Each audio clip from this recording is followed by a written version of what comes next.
এই বোটক্স জিনিসটা কি একটা কোনো টক্স, এটা কিন্তু বিষ। এক বোতল বটক্স দিয়ে পুরো কলকাতার মানুষকে কিন্তু লিটারালি মেরে ফেলা সম্ভব। হ্যাঁ অনেক আগেই কিন্তু ছেলেরা এই ফিজিক্যাল রিলেশনসের মধ্যে চলে যাচ্ছেন, তো তখন তারা বুঝতে পারছেন যে তার কিছু সমস্যা হচ্ছে। এবার এটাতে কি কি বিপদ হতে পারে, মানে আপনি যেগুলো বললেন সেগুলো তো মারাত্মক হতে পারে, সেটা হচ্ছে ফ্যাট এম্বলিজম বলে একটা কথা হয়। আমাদের নাকের যে রক্তের ভেসেলস তার সঙ্গে আমাদের চোখের যে রক্তের ভেসেলস তার একটা যোগাযোগ সূত্র রয়েছে, সেটা মাইগ্রেট করে চোখের মধ্যে চলে যায় এবং অন্ধত্ব হয়ে যাওয়ার মতো ঘটনাও কিন্তু। কারণ ব্রেস্টের মধ্যে ফ্যাট আছে, গ্ল্যান্ডুলার টিস্যু আছে। এইটার ব্যাপারে কি কি ধারণা আপনি দিতে পারেন বা কি কি ধারণা ভাঙতে চান? এটাকে আপনি হয় হরমোনালি সেন্সিটাইজ করে বাড়াবেন, সেটা তো পসিবল নয়। সেটাকে আর একটা উপায় হচ্ছে ইমপ্লান্ট দিয়ে বৃদ্ধি করা। তো এই নাকের যে সার্জারি, নাকটাকে রিকনস্ট্রাকশন করা, সেটা কিন্তু ইন্ডিয়ান সিস্টেম। সেটা এখন আমরা সুশ্রুতার সময় যেটা ছিল, স্টিল আজকালকার দিনও আমরা ফলো করি। 25 থেকে 30 বছর বয়স কিন্তু অনেকটাই চুল পড়ে গেছে। কঠিন একটা প্রক্রিয়া, মানে প্রত্যেকটা ইয়েতে প্রক্রিয়াটা খুব বেশি কঠিন নয়, আর এই পুরো ব্যাপারটা করতে 6 থেকে 8 ঘন্টা মতো সময় লাগে মাইক্রোস্কোপের আন্ডারে করতে। কারণ এটা ভীষণ একটা সরু জিনিস, সেটাকে তুলে আনা, সেটাকে সঠিকভাবে আবার স্কিনের মধ্যে এন্ট্রি করা, এটা একটা খুব সূক্ষ্ম কাজ থাকে। তবে কিছু কিছু ভুল ধারণা তো ডেফিনেটলি রয়েছে।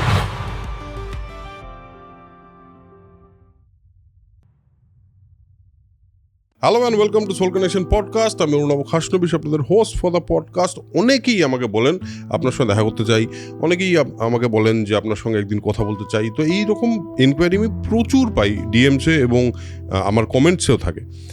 প্রথমত থ্যাংক ইউ যে আপনাদের মনে হয়েছে যে আমার সঙ্গে কথা বলতে আপনাদের ইচ্ছে করেছে।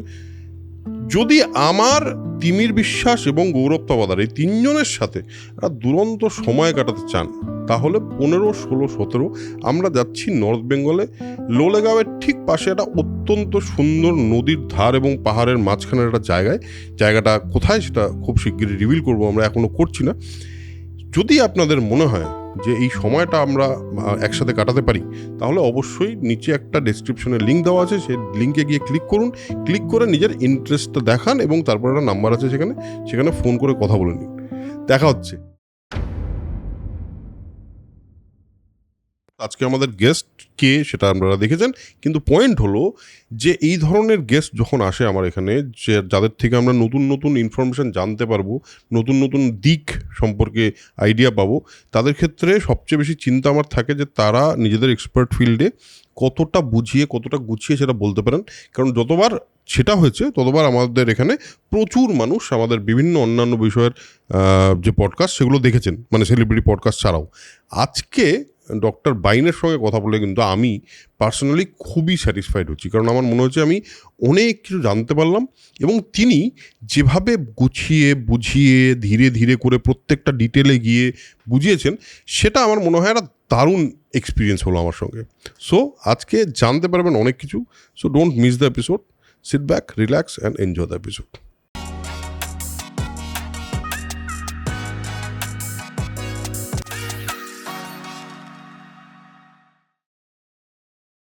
আজকে আমাদের সঙ্গে আছেন ডক্টর জয়ন্ত বাইন, একজন বেশ বিখ্যাত প্লাস্টিক সার্জন। আমরা অনেক কিছু নিয়েই কথা বলি এই পডকাস্টে, আপনি বোধহয় দেখেছেন। বাট কিছু কিছু বিষয় থাকে যেগুলো নিয়ে আমার পার্সোনালি খুব ইন্টারেস্ট থাকে, কারণ অজানা জিনিস, নতুন জিনিস জানতে তো কার না ভালো লাগে। তো প্লাস্টিক সার্জারি এই বিষয়টা একটা মানে অনেকবার শোনা যায় এবং অনেক দিন ধরে শুনছি আমরা মোটামুটি আমাদের যখন একটু একটু বড় হচ্ছি তখন থেকে প্লাস্টিক সার্জারি কথাটা খুবই পপুলার। এই প্লাস্টিক সার্জারির বিষয়টা কি, সেটা যদি আমাদের একটু একদম সহজ ভাষায় বোঝান। ধন্যবাদ মিস্টার খাসনবিশ, খুব ভালো লাগলো। আমি পডকাস্টগুলো দেখি, তো মনে হলো যে আমাদের টপিকগুলো, ডাক্তারদের ব্যাপারগুলো নিয়ে সাধারণ মানুষের বেশ ইন্টারেস্ট থাকে। একদমই তাই। তো সেটা নিয়ে আলোচনা করলে কেমন হয়? হ্যাঁ, কারণ ইউজুয়ালি তো আমরা রোগীদের সঙ্গে কথা বলি, এইভাবে সামাজিক পরিসরে খুব বেশি আলোচনা হয় না। তো খুব ভালো একটা বিষয়। তো প্লাস্টিক শব্দটা, ইভেন আমরা যখন এমবিবিএসে ঢুকি তখন ন্যাশনাল মেডিকেল কলেজে আমি ছিলাম, আমাদের প্লাস্টিক সার্জারি ডিপার্টমেন্ট ছিল। আমাদেরও মনে হতো জিনিসটা কী ডিপার্টমেন্ট। কারণ এটা একটা সুপার স্পেশালিটি ডিপার্টমেন্ট। MBBS এর সময় আমাদের এই বিষয়টা পড়ানো হয় না। MS যখন আমরা করছি মাস্টার অফ সার্জারি, তখন কিছুটা পার্ট প্লাস্টিক সার্জারি রিলেটেড পড়ানো হয়। এরপরে সুপার স্পেশালিটিতে গিয়ে এটা সেখানে একটা ফুল ফ্লেজেড সাবজেক্ট। তো প্লাস্টিক সার্জারি, যে এই প্লাস্টিক শব্দটা, এটা একটা আমরা ইংলিশে ইউজ করছি আজকাল। প্লাস্টিক বিভিন্ন জিনিস, প্লাস্টিক চাটনিও বলা হয়। হ্যাঁ, পেঁপের চাটনি যেটাকে বলে, গ্রামে থেকে প্লাস্টিক চাটনি বলে। তো যাই হোক, এই প্লাস্টিক শব্দটা অ্যাকচুয়ালি ইংলিশ শব্দ কিন্তু এটা নয়, এটা একটা গ্রিক শব্দ। ইনফ্যাক্ট আমাদের মেডিকেল সায়েন্সে যত শব্দ আছে সমস্তগুলোই কিন্তু গ্রিক থেকে বা ল্যাটিন থেকে আসা। মানে আপনি 300 বছর আগে যদি যে কোনো মেডিকেল লিটারেচার দেখেন, সেগুলো কিন্তু ইংলিশে লেখা হতো না, সেগুলো ল্যাটিনে লেখা হতো। ইভেন এখনও আমার কয়েকজন চেনাশুনো বন্ধুরা, তারা রাশিয়া থেকে MBBS করেছেন, তারা কিন্তু ল্যাটিন সাবজেক্টটা তাদের এখনও পড়তে হয়। আচ্ছা আচ্ছা। তো ল্যাটিন ভাষাতে প্লাস্টিক শব্দটা বা প্লাস্টিকস বলা হয়। এই শব্দটা মানে যেটা মোল্ড করা যায়, আপনি শেপটাকে যেটাকে চেঞ্জ করতে পারেন। আচ্ছা। একটা কাঠের শেপ আপনি চেঞ্জ করতে পারবেন না, কিন্তু একটা নরম মাটির দলাকে সেটাকে আপনি চেঞ্জ করতে পারবেন। ইলাস্টিসিটি যে ব্যাপারটাকে আমরা বলি, সেখান থেকেই প্লাস্টিক। তো প্লাস্টিক বলতে প্লাস্টিক সার্জেন্সরা বিভিন্ন আমাদের বডির অর্গান বা অর্গানালি বা কিছু শেপ, সেটাকে চেঞ্জ করতে পারেন।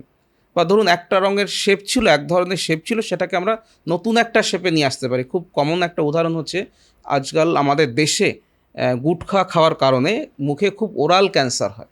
তো ধরুন কারোর এই জবনটা ভেঙে, মানে জবনে ক্যান্সার হলো, সেটাকে আমাদের কেটে বাদ দিতে হয়। তো আপনার ম্যান্ডিবেল যদি অর্ধেক চলে যায়, হেমিম্যান্ডিবুলেক্টমি আমরা করলাম, আপনি খাবেন কি করে? চিবুতে পারবেন না। তা আপনাকে বোনসটাকে রিপ্লেস করতে হবে। তো bones can be replaced by another bone. আমরা পায়ের থেকে তখন ফিবুলা বলে একটা বোনস আছে, সেটাকে অন্য কোনো কিছু দিয়ে হবে না ওটা রিপ্লেস। হ্যাঁ, এবং ওটার সঙ্গে ফিবুলাটা খুব ভালো ম্যাচ করে। তো ধরুন পায়ের থেকে একটা বোনস কেটে এনে আমরা এই জায়গাটায় লাগিয়ে দিলাম, তো এটা একটা মডুলেশন ব্যাপার হলো। সেই ব্যাপারগুলোর কারণেই কিন্তু প্লাস্টিক সার্জারি। বা ধরুন কারো নাক, আগেকার দিনে নাক কেটে দেওয়া হতো, শাস্তি, শূর্পণখার নাক কেটে দেওয়া হয়েছিল। তো এই নাকের যে সার্জারি, নাকটাকে রিকনস্ট্রাকশন করা, সেটা কিন্তু ইন্ডিয়ান সিস্টেম। সেটা এখনও আমরা সুশ্রুতার সময় যেটা ছিল, স্টিল আজকালকার দিনেও আমরা ফলো করি। সেটাকে ফোরহেড ফ্ল্যাপ বলে। এবং আমি বিদেশি যত প্লাস্টিক সার্জারি বই দেখেছি, তাদের ফার্স্ট চ্যাপ্টারে কিন্তু এই ইন্ডিয়ান যে পার্টটা রয়েছে সেটা নিয়ে কিন্তু আলোচনা করা থাকে। তো এই যে ধরুন কপালের চামড়া দিয়ে নাকটাকে বানানো, তো এই যে জিনিসটা মডিফাই করা হচ্ছে, এই জন্যই এই সাবজেক্ট। তার মানে এই প্লাস্টিক সার্জারি আমাদের দেশে সেই সময় থেকেই আছে এবং খুব ভালোভাবে আছে। আমি প্লাস্টিক সার্জারি, আমাদের যে ডিপার্টমেন্ট, তাদের মধ্যে একটা পার্ট বার্ন থাকে, পুড়ে যাওয়া পেশেন্টদের চিকিৎসা করা। তো সেটা নিয়ে আমি যখন আমাদের থিসিস করেছিলাম, তখন দেখেছিলাম, দেখুন পুড়ে যাওয়ার বিভিন্ন রকম হয়। কেমিক্যাল বার্ন হয়, গরম জলে বার্ন হতে পারে, তেমনি সাফোকেশনটাও কিন্তু। ধরুন একটা বাড়িতে আগুন ধরে গেল, অনেক ক্ষেত্রে কিন্তু মানুষরা মারা যান দম বন্ধ হয়ে, সাফোকেশন হয়ে। সেই ব্যাপারটাও কিন্তু আমাদের আয়ুর্বেদ শাস্ত্রে লেখা রয়েছে যে সাফোকেশনটাও অন টাইপ অফ বার্ন, তাদের কিভাবে চিকিৎসা করতে হবে। তো এই ব্যাপারগুলো কিন্তু আমাদের ভারতীয় সংস্কৃতিতে রয়েছে, আমরা সেটাকে নতুন করে ইনভেনশন করছি। আর প্লাস্টিক শব্দ যেটা নিয়ে আমরা কথা বলছিলাম, এটা একটা গ্রিক বা ল্যাটিন শব্দ, সেটার মানেটা হলো ওই মোল্ড করা যায় বা চেঞ্জ করা যায়। সেই ব্যাপার। প্লাস্টিক সার্জারি তো অনেক রকম হয়। এই কসমেটিক সার্জারি শুনেছি, রিকনস্ট্রাকটিভ সার্জারি শুনেছি, অন্যান্য সার্জারিও নিশ্চয়ই আছে। আপনি বললেন বার্নের একটা আলাদা দিকের, এই মানে এতগুলো দিকের মধ্যে এটা কিভাবে ডিসাইড হয় যে কোন দিকটা কে চুজ করবে? মানে সেটা কি স্পেশালিটি ওয়াইজ চুজ হয়? এটা আমরা যেমন ধরুন আমাদের এখন যেটা এডুকেশন সিস্টেম রয়েছে মেডিকেলে, আমাদের প্লাস্টিক সার্জারি ডিপার্টমেন্টে অনেকগুলো সাব ডিভিশন রয়েছে। আচ্ছা। তো আপনি যখন একজন ট্রেনিং নেবেন, আমি যেমন ধরুন SSKM হসপিটাল থেকে নিয়েছি, অল ওভার ইন্ডিয়াতে এটা তো মেডিকেল কাউন্সিলটা ঠিক করে ওদের কারিকুলামটা। সেখানে প্লাস্টিক সার্জারি যে 6 থেকে 7খানা সাব ব্রাঞ্চ আছে, প্রত্যেকটাতেই আপনাকে পড়তে হবে। আমাদের 4টে থিওরি পেপার থাকে, 4টে প্র্যাকটিক্যাল পেপার থাকে। এবারে পাশ করে বেরোনোর পরে এবার তার যেটা, সেই ডাক্তারবাবু যদি কোনো একটা স্পেশাল ইন্টারেস্ট থাকেন, কিছু ডাক্তারবাবু থাকেন যারা নার্ভ নিয়ে কাজ করেন। আজকাল বাইক চালাতে গিয়ে বাইক অ্যাক্সিডেন্ট হয়, অনেক সময়তেই ব্রেকিয়াল প্লেক্সাস বলি আমরা, নার্ভ, এই ব্রেকিয়াল প্লেক্সাস ইঞ্জুরি হয়, আমরা হাতটাকে নাড়াতে পারি না, পেশেন্টরা আসেন। তো এটা নার্ভের সার্জারি হলেও এই সার্জারিটা কিন্তু নিউরো সার্জনরা করেন না, এটা প্লাস্টিক সার্জনরা করেন। তো কিছু প্লাস্টিক সার্জন বেরোন যারা তাদের পুরো জীবনটাই শুধু ব্রেকিয়াল প্লেক্সাস সার্জারি নিয়েই করছেন। কিছু প্লাস্টিক সার্জন বেরোচ্ছেন, তারা শুধু ঠোঁট কেটে যাওয়া যেটা হ্যাঁ আছে, কি জানি বলে ওটাকে, ক্লেপ লিপ বলে। হ্যাঁ হ্যাঁ, ক্লেপ লিপ, ক্লেপ প্যালেট নিয়ে তারা সারা জীবন কাজ করে যাচ্ছেন, বা সেটা তারা বেশি ভালো করে কাজ করেন, অন্য কোনো কিছুও করছেন, কিন্তু তার কাজের ভলিউমের 80% হয়তো দেখা যাবে তিনি ক্লেপ লিপ, ক্লেপ প্যালেট নিয়ে করছেন। কিছু ডাক্তারবাবু আছেন যারা বার্ন নিয়ে খুব ভালো কাজ করতে চান, তারা বার্ন নিয়ে কাজ করেন। কিছু ডাক্তারবাবু আছেন যারা অঙ্ক রিকনস্ট্রাকশন, যেটা আপনি জিজ্ঞেস করছিলেন, ধরুন বডির কোনো একটা পার্টে ক্যান্সার হয়ে সেই পার্টটা বাদ গেল, আমাদের দেশে ওরাল ক্যান্সার বেশ কমন, যেটা আমি উদাহরণ দিচ্ছিলাম, তার যে কসমেটিক, তার যে প্লাস্টিক সার্জিক্যাল পার্টটা রিকনস্ট্রাকশনটা, সেটা তারা করেন। এটা ডিপেন্ড করে সেই মানুষ, ধরুন আপনি হিস্ট্রিতে MA করলেন, কিন্তু আপনার প্রাচীন ইতিহাস নিয়ে আপনার খুব ভালো ইন্টারেস্ট রয়েছে, তো আপনি যখন কলেজে পড়াবেন আপনি বললেন যে আমি প্রাচীন ইতিহাসের পার্টটাই পড়াবো। ঠিক ঠিক ঠিক।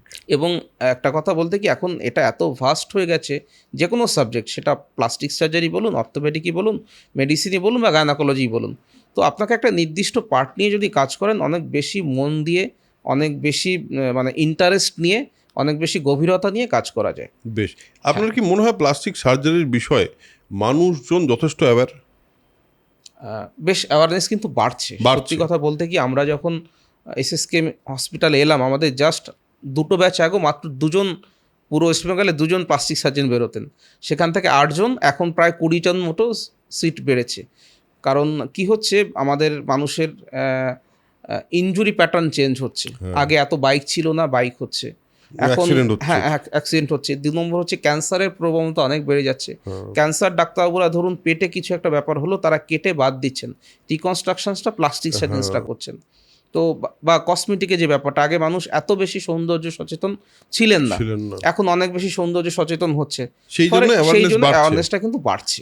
তবে কিছু কিছু ভুল ধারণা তো ডেফিনেটলি রয়েছে, সেটা ভুল ধারণা আছে, আর ভুল ধারণাও রয়েছে, সেটা আমরা ভাঙার চেষ্টা করব, কিছুটা চেষ্টা করব। হ্যাঁ, যখন আপনার কাছে একজন রোগী আসে, এই যে আপনি বললেন এত কিছু আছে, তার মধ্যে একটা খুব ইম্পর্টেন্ট দিক হলো কসমেটিক সার্জারি। হ্যাঁ, এবার মানুষের এই যে যখন আসে আপনার কাছে, ধরুন আমাকে দেখতে ভালো না, বা আমি এটা ডিসাইড করলাম যে আমার এই জিনিসটা একটু যদি ওরকম হয় তাহলে ভালো হতো, এই যখন আসেন তখন কি আপনি প্রথমে ওনাদের মানসিকভাবে বোঝার চেষ্টা আগে করেন, নাকি আগেই কিভাবে আপনি হ্যান্ডেল করেন, অ্যাসেসমেন্ট করেন? হ্যাঁ, কি হয়, ধরুন কোনো একজন ব্যক্তি এলেন, কিছু কিছু এক্সপেকটেশন নিয়ে তো তারা আসেন, কিছু কিছু ধ্যান ধারণা নিয়েও আসেন, এবং আজকাল যেহেতু মোবাইলে all type of information is available, in fact অনেক বেশি রকমের অ্যাভেলেবেল, তো তারা যখন সেই ইনফরমেশানগুলো নিয়ে আসেন, আমরা প্রথমেই চেষ্টা করি ওনার সমস্যাটা জানতে। আমাদের একটা অন্যতম ডিকটাম হচ্ছে পেশেন্টকে ডেমনস্ট্রেট করতে হবে যে সত্যিই তার কোনো অসুবিধা আছে কিনা। আচ্ছা, ধরুন নাক নিয়ে কেউ বললো, ডাক্তার আমার নাকটা সামান্য একটু উঁচু, আমরা তাকে ফটো নিয়ে বলি যে স্ট্যান্ডার্ড ফটোগুলো রয়েছে, আপনি সেই ফটোগুলো দেখান, তারপরে আপনি দেখান যে কোন জায়গাটাতে সত্যি উঁচু রয়েছে বা নিচু রয়েছে। কিছু কিছু আছে সমস্যা যেগুলো খুব অবভিয়াস, যেমন ধরুন একজন মানুষের মাথায় চুল 25 থেকে 30 বছর বয়স বা 32 বছর বয়স, কিন্তু অনেকটাই চুল পড়ে গেছে। এবার সে তো বুঝতে পারছে আমার যে বন্ধু বা আমার যে কলিগ বা আমার যে ভাই, তার এতটা পড়েনি, আমাকে দেখে টাক মনে হচ্ছে। এবং যেটা খুব সমস্যা হয়েছিল বা হয়, যখন আপনি মাস্ক পরবেন তখন আমরা তো মানুষের মুখটাকে দেখতে পাচ্ছি না, চোখটাকে দেখতে পাচ্ছি, তো ইউজুয়ালি চুল পড়ে যাওয়ার সঙ্গে বয়সের একটা রিলেশন আমরা ধরে নিই। তো যাকে হয়তো দাদা বললে খুশি হতো, তাকে কেউ বাসে বলে দিল কাকু একটু সরে বসুন, তো তার একটু, হ্যাঁ জেঠুও বলে দিতে পারে, তো তার একটুখানি খারাপ লাগে। বা আরেকটা, যেমন ধরুন আজকাল একটা বেশ কমন সমস্যা হচ্ছে ছেলেদের স্তনটা বেড়ে যাওয়া বা ব্রেস্ট বেড়ে যাওয়া, আমরা গাইনোকোমাস্টিয়া বলি। তো কোনো একটা ধরুন একটা ক্লাস 9 বা 10, 11, 12 পড়ছে, ছেলেটাকে তার বন্ধুরা অনেক সময় টিচ করছে কারণ ব্রেস্টটা সত্যি বেড়ে গেছে, এই লেডিস এরকম কিছু একটা বলে দিল। তো এই সমস্যাগুলো কিন্তু বাস্তব। আর কিছু কিছু সমস্যা নিয়ে পেশেন্টরা আসেন, যেমন নাক নিয়ে খুব বেশি আসেন, নাক নিয়ে এটা কিন্তু আমি দেখেছি। নাকের ব্যাপারটা হয়তো মোবাইলের জন্য হতে পারে, সারাদিন আমরা সেলফি নিচ্ছি, দেখছি, বডির অন্য পার্ট তো অতটা আমরা দেখতে পাই না, সেটা দেখা পসিবলও নয়। তো নাক নিয়ে যে সমস্যা যখন আসেন, তখন আমাদের সত্যি অ্যাসেসমেন্ট করতে হয় যে ওনার নাকে এক্স্যাক্টলি সমস্যাটা কী। নাকের কিছু কিছু ফিজিক্যাল সমস্যা থাকতে পারে, কি ডাক্তারবাবু আমার একটা দিকে নাক বাঁকা, প্রায় এই দিকটাতে সর্দি লেগে যায়, নাকটা বন্ধ হয়ে যায়, তখন আমরা বুঝতে পারছি সত্যিই তার সমস্যা রয়েছে। বা কেউ আসেন, ডাক্তারবাবু দেখুন আমার নাকের মাঝখানটা বেশ উঁচু, অনেকটা খড়গের মতো দেখতে, তো এটাকে আপনি ঠিক করে দিন। বা অনেকে চলে আসেন ওটা রিকনস্ট্রাকশন করে, অনেকে আসেন ডাক্তারবাবু আমি ক্রিকেট খেলতে গিয়ে আমার নাকে বল লেগেছিল। আমি বছর 2 আগে একজন পেশেন্ট এসেছিলেন, তার অদ্ভুত হিস্ট্রি, স্যার আমি হেঁটে যাচ্ছিলাম, উপর থেকে বেল পড়েছে। সত্যিই তার বেল নাকের উপরে পড়ে, এবং আমাকে ফটোও দেখালেন, ওর বাবা এসেছিলেন। পেশেন্টটা কিন্তু ক্লাস 11-এ তখন পড়ে, ওর বাবা কাঠমিস্ত্রির কাজ করেন। তো বেল পড়ার পরে ওরা কল্যাণীতে বাড়ি, ওখানে মেডিকেল কলেজে গেছিলো, সেখান থেকে নাকে রক্ত বেরোচ্ছিল, প্যাকিং করে দিয়েছে, আস্তে আস্তে নাকটা বেঁকে গেছে। ও হ্যাঁ, তো এবারে এই যে সমস্যাগুলো বেঁকে গেছে মানে অনেকটা, হ্যাঁ ডেভিয়েট হয়ে গেছে। আচ্ছা। এবং বছর 2 আগেকারই যেহেতু ঘটনা, ওর কাছে আগের ফটো রয়েছে, পরের ফটো আমাকে ফেসবুক থেকে দেখাচ্ছে, দেখুন ডাক্তারবাবু আমার নাকটা অনেকটাই চেঞ্জ হয়ে গেছে। তো এই ধরনের সমস্যা নিয়ে যখন আছেন, অদ্ভুত যেটাকে ব্যাপার, মানে বেল পড়ে নাকি বেল পড়লো, অদ্ভুত এই ধরনের অদ্ভুত। সমস্যা বেশি আসে। হ্যাঁ, তো এটা এই ধরনের সমস্যা বলতে এই ধরনের ডেমনস্ট্রেবল প্রবলেম নিয়ে যখন কেউ আসছেন, তখন তাকে আমরা একভাবে দেখি। আর কখনো একটা ভেগ একটা সমস্যা নিয়ে আসেন, ডাক্তারবাবু আমার এই জায়গাটায় মনে হচ্ছে একটু উঁচু হয়ে গেছে। তো পেশেন্টের সঙ্গে কথা বললে পরে বোঝা যায় যে উনি কেন আসছেন, বা কেউ তাকে টিজ করছে কি না, বা অনেক সময়তে থাকেন খুব কাছের লোকরাই তাকে অনেক সময়তে খোঁটা দিতে থাকেন, হ্যাঁ, যে তোমার এই জিনিসটা ঠিক নয়, এই জিনিসটা ভালো নয়। সেই ব্যাপারগুলো যখন নিয়ে আসছেন, তখন তিনি মেন্টালি কতটা শক্তিশালী, বা তার মানসিকভাবে এই জিনিসটা কতটা এফেক্ট করেছে। আমরা কোনো একটা সার্জারি বা প্রসিজার্স তখনই করি যখন সেই সমস্যাটা আইডেন্টিফাই করা যাচ্ছে এবং তাকে চেঞ্জ করা যাবে। ধরুন আমার মনে হচ্ছে এইখানটায় কোনো অসুবিধেই নেই, অথচ ওনার মনে হচ্ছে এই জায়গাটা আমার, চিনটা আমার অনেকটাই বসে রয়েছে। তখন আমরা বুঝতে পারি, তখন তার গার্জিয়ানসরা যদি আসেন, তাদের সঙ্গে আমরা কথা বলি। ডেফিনেটলি এই ধরনের পেশেন্ট আসলে পরে তখন তার সঙ্গে কনসালটেশনটা একটা খুব গুরুত্বপূর্ণ ভূমিকা কিন্তু নেয়। মানে ওখানে একটা কাউন্সিলিংয়েরও পার্ট কাউন্সিলিং আছে। এর খুব একটা বড় পার্ট হ্যাঁ, আছে। আচ্ছা আচ্ছা। এই যে মহিলাদের মেজরলি কি কি সমস্যা নিয়ে তারা আসেন আজকাল, মানে এখনকার দিনে? যেমন ছেলেদের ক্ষেত্রে বললেন যে ওই কি ম্যান বুব নিয়ে আসেন, বা মাথায় চুল পড়ে যাওয়া নিয়ে আসছেন, টাক পড়ে গেছে, এইগুলো নিয়ে আসেন। মহিলারা কি নিয়ে আসেন মেজরলি? মহিলাদের মেইনলি যে সমস্যাটা থাকে, সেটা তাদের ব্রেস্ট রিলেটেড থাকে কিছু সমস্যা, আর ফেশিয়াল কিছু সমস্যা থাকে। এর মধ্যে কিছু সমস্যা থাকে যেগুলোর জন্য সার্জারি দরকার হয়, কিছু কিছু সমস্যা থাকে যেগুলোর জন্য সার্জারি দরকার পড়ে না। সার্জারি দরকার পড়ে না যেটা খুব আজকাল চলছে মার্কেটে, যেমন ধরুন বটক্স, ফিলার্স, এই ব্যাপারটা খুব চলছে, কেমিক্যাল পিলিং, বিভিন্ন রকমের ডিপিগমেন্টেশনের জন্য বা পিগমেন্টেশনের জন্য লেজার ইউজ করা, এই ব্যাপারগুলো নন সার্জিক্যাল প্রসিজিয়ার্স। আর সার্জিক্যাল প্রসিজিয়ার্সের মধ্যে যেটা আসে, কোনো মহিলা ধরুন বললেন তার ব্রেস্টের সাইজটা ছোট রয়েছে, সেটাও যেরকম একটা সমস্যা হতে পারে। কেউ বলতে পারেন ব্রেস্টের সাইজটা অনেক বড় হয়ে গেছে, ফলে চলাফেরায় অসুবিধা হচ্ছে, ব্রেস্টের নিচে ঘেমে যাচ্ছে, র্যাশ বেরিয়ে যাচ্ছে, কাঁধে ব্যথা হচ্ছে, সেটা নিয়েও আসেন। আর কিছু মহিলা আসেন যাদের প্রাইভেট পার্টসের কিছু ব্যাপার থাকে। দেখুন প্রাইভেট পার্টসটা দেখানোর জিনিস নয়, কিন্তু সেখানেও কিন্তু বিভিন্ন রকমের আকৃতিগত চেঞ্জেস আসে। আচ্ছা। বয়সের সঙ্গে সঙ্গে লেবিয়া মেজরা যেটা আমরা বলি, সেটা ডিফ্লেটেড হয়ে যায়। অনেকের লেবিয়া মিনোরা যেটা থাকে, সেটা বাইরের দিকে বেরিয়ে আসে। এবং অনেকের থাকে যেহেতু যখন বয়সের কারণে ভ্যাজাইনাল ক্যাভিটিটা কিন্তু লুজ হয়ে যেতে পারে, সেটাকে টাইটনিং অনেকেই করতে চান, সেটার জন্য কিন্তু পেশেন্টরা আসেন। এটাও প্লাস্টিক সার্জারি, এটাও প্লাস্টিক সার্জনসরাই করেন। আচ্ছা আচ্ছা আচ্ছা, বেশ। এই যে মহিলারা সৌন্দর্যের জন্য নিশ্চয়ই আছেন, মানে শুধু মানে দেখতে সুন্দর হব, এইটা নিয়ে তারা কি প্লাস্টিক সার্জারির কাছে যান? দেখতে সুন্দর হব বলে যে ব্যাপারটা আসে, সেটা মেইনলি আমরা দেখব টিনেজ এবং 20s এবং 30s-এ তারা আসেন। আচ্ছা, তাদের মেইন ডিমান্ড থাকে যে আমার ঠোঁটটাকে একটু চেঞ্জ করে দিতে হবে। এটা কি আপনার ওই ফিল্টার দেখে ওরকম ছবি দিয়ে আপনার কাছে আসে? ছবি নিয়েই কিন্তু আসেন, অনেকেই আসেন যারা ছবি নিয়ে আসেন যে আমাকে এরকমই করে দিতে হবে। সেটা মানে অন্য কারোর মতো, নিজের ফিল্টার লাগিয়েও আসেন, কারণ আজকাল অনেক অ্যাপ বেরিয়ে গেছে। ইভেন আপনি আজকাল যে আমাদের নতুন নতুন অ্যাপগুলো আসছে বা এআই আসছে, তারা আপনি যদি চাইছেন আমাকে এর মতো দেখতে গেলে যতটুকু চেঞ্জ করা দরকার সেটুকু করে নিন, সেরকম নিয়ে আসেন। এবং বিভিন্ন সার্জেন্সও রয়েছেন যাদের ইনস্টাগ্রাম প্রোফাইলগুলোতে সত্যি কথা বলতে কি অনেকেই এই ধরনের এডিটেড ফটো দিয়ে থাকেন, যাতে তারা পেশেন্টদেরকে নিয়ে আসতে পারেন। হ্যাঁ, এই ব্যাপারগুলোর জন্য যখন যেটা হচ্ছে, এবং অনেক ক্ষেত্রে এই ব্যাপারগুলো যারা করছেন তারা নন কোয়ালিফাইড, বা ধরুন যে স্পেশালিটির উনি নন, সেই স্পেশালিটির কাজ বা সেই ফটো উনি দিচ্ছেন। আজকেই আমি ইনস্টাগ্রামে দেখছিলাম একজন মহিলা, প্রবাবলি দমদম বা ওই দিকটাতে হবে, উনি একজন মহিলা লাইপোসাকশন করছেন। লাইপোসাকশন বলতে মেশিন লাগিয়েছে, আমরা কুল স্কাল্পটিং বলি। এই স্কুল স্কাল্পটিং দিয়ে ফ্যাটটাকে গলিয়ে দেওয়ার জন্য উনি ইনস্টাগ্রামে পোস্ট দিচ্ছেন। 4-5টা এরকম স্কোয়ার মতো মেশিন, সাকিং মেশিন মতো হয়, সেটা যেটা করে ফ্যাটটাকে ফ্রিজ করে দেয়। ফ্যাট ফ্রিজ হওয়ার পর অনেক সময় সেই ফ্যাটটা বডি রিঅ্যাবজর্পশন করে নেয়, কিন্তু এটার এফেক্ট খুব ভালো হয় না। এটার এফেক্ট অনেক সময় উল্টোও হতে পারে, ফ্যাট উল্টে বেড়েও যেতে পারে। আচ্ছা। এবং এই কুল স্কাল্পিং জিনিসটা কিন্তু নতুন না, এটা বছর 5 হলেও ইন্ডিয়াতে এসছে। আমরা ইউজ করে দেখেছি, এটাতে একেবারেই ভালো রেজাল্ট আসে না। এবার আমরা যেহেতু বন্ধ করে দিয়েছি, এগুলো অ্যাস্থেটিয়ান্স যারা রয়েছেন, অ্যাস্থেটিশিয়ান বা এই বিভিন্ন ধরনের এই যে ক্লিনিক্সগুলো বা বিউটি পার্লারগুলো, তারা এই ব্যাপারগুলো ইউজ করছেন। ও এবারে তারা যেহেতু এই ব্যাপারগুলো ইউজ করছেন, তার একটা ব্যাক প্রেশার আমরা পাই যে ওখানে গেলে করে নিচ্ছে, আপনি কেন করবেন না, আপনার কাছে কেন এই জিনিসগুলো নেই, আপনি কেন করছেন না। এই সমস্যাগুলো নিয়ে পেশেন্টরা ফটো নিয়ে আমাদের কাছে কিন্তু আসেন। তো যখনই আসছেন তখন আমরা একটা অ্যাসেসমেন্ট করার চেষ্টা করি। ধরুন কোনো একজন মহিলা এলেন, তার ওপরের বা নিচের ঠোঁটটা খুবই পাতলা এবং অনেক সময় হাসলে পরে দাঁতটা দেখা যাচ্ছে, মাড়িটা দেখা যাচ্ছে, এটা তো একটা বাস্তব সমস্যা। তো সেটা সমাধান করতে গেলে আমরা অনেক সময় কিছুটা বটক্স দিই। বটক্স দিলে পরে এই যে মাসলস থাকে যারা আমাদের ঠোঁটটাকে উপরের দিকে তুলে নেয়, সেটা একটুখানি লুজ হয়ে যায়। এবং আমরা যদি একটু ফিলার ইউজ করি, ঠোঁটটাকে যদি একটু মোটা বানিয়ে দিই, তাহলে এই ডেন্টাল শো ব্যাপারটা অনেকটাই কিন্তু, বা গামি স্মাইল যে জিনিসটা বলে, সেটা অনেকটাই কমে যায়।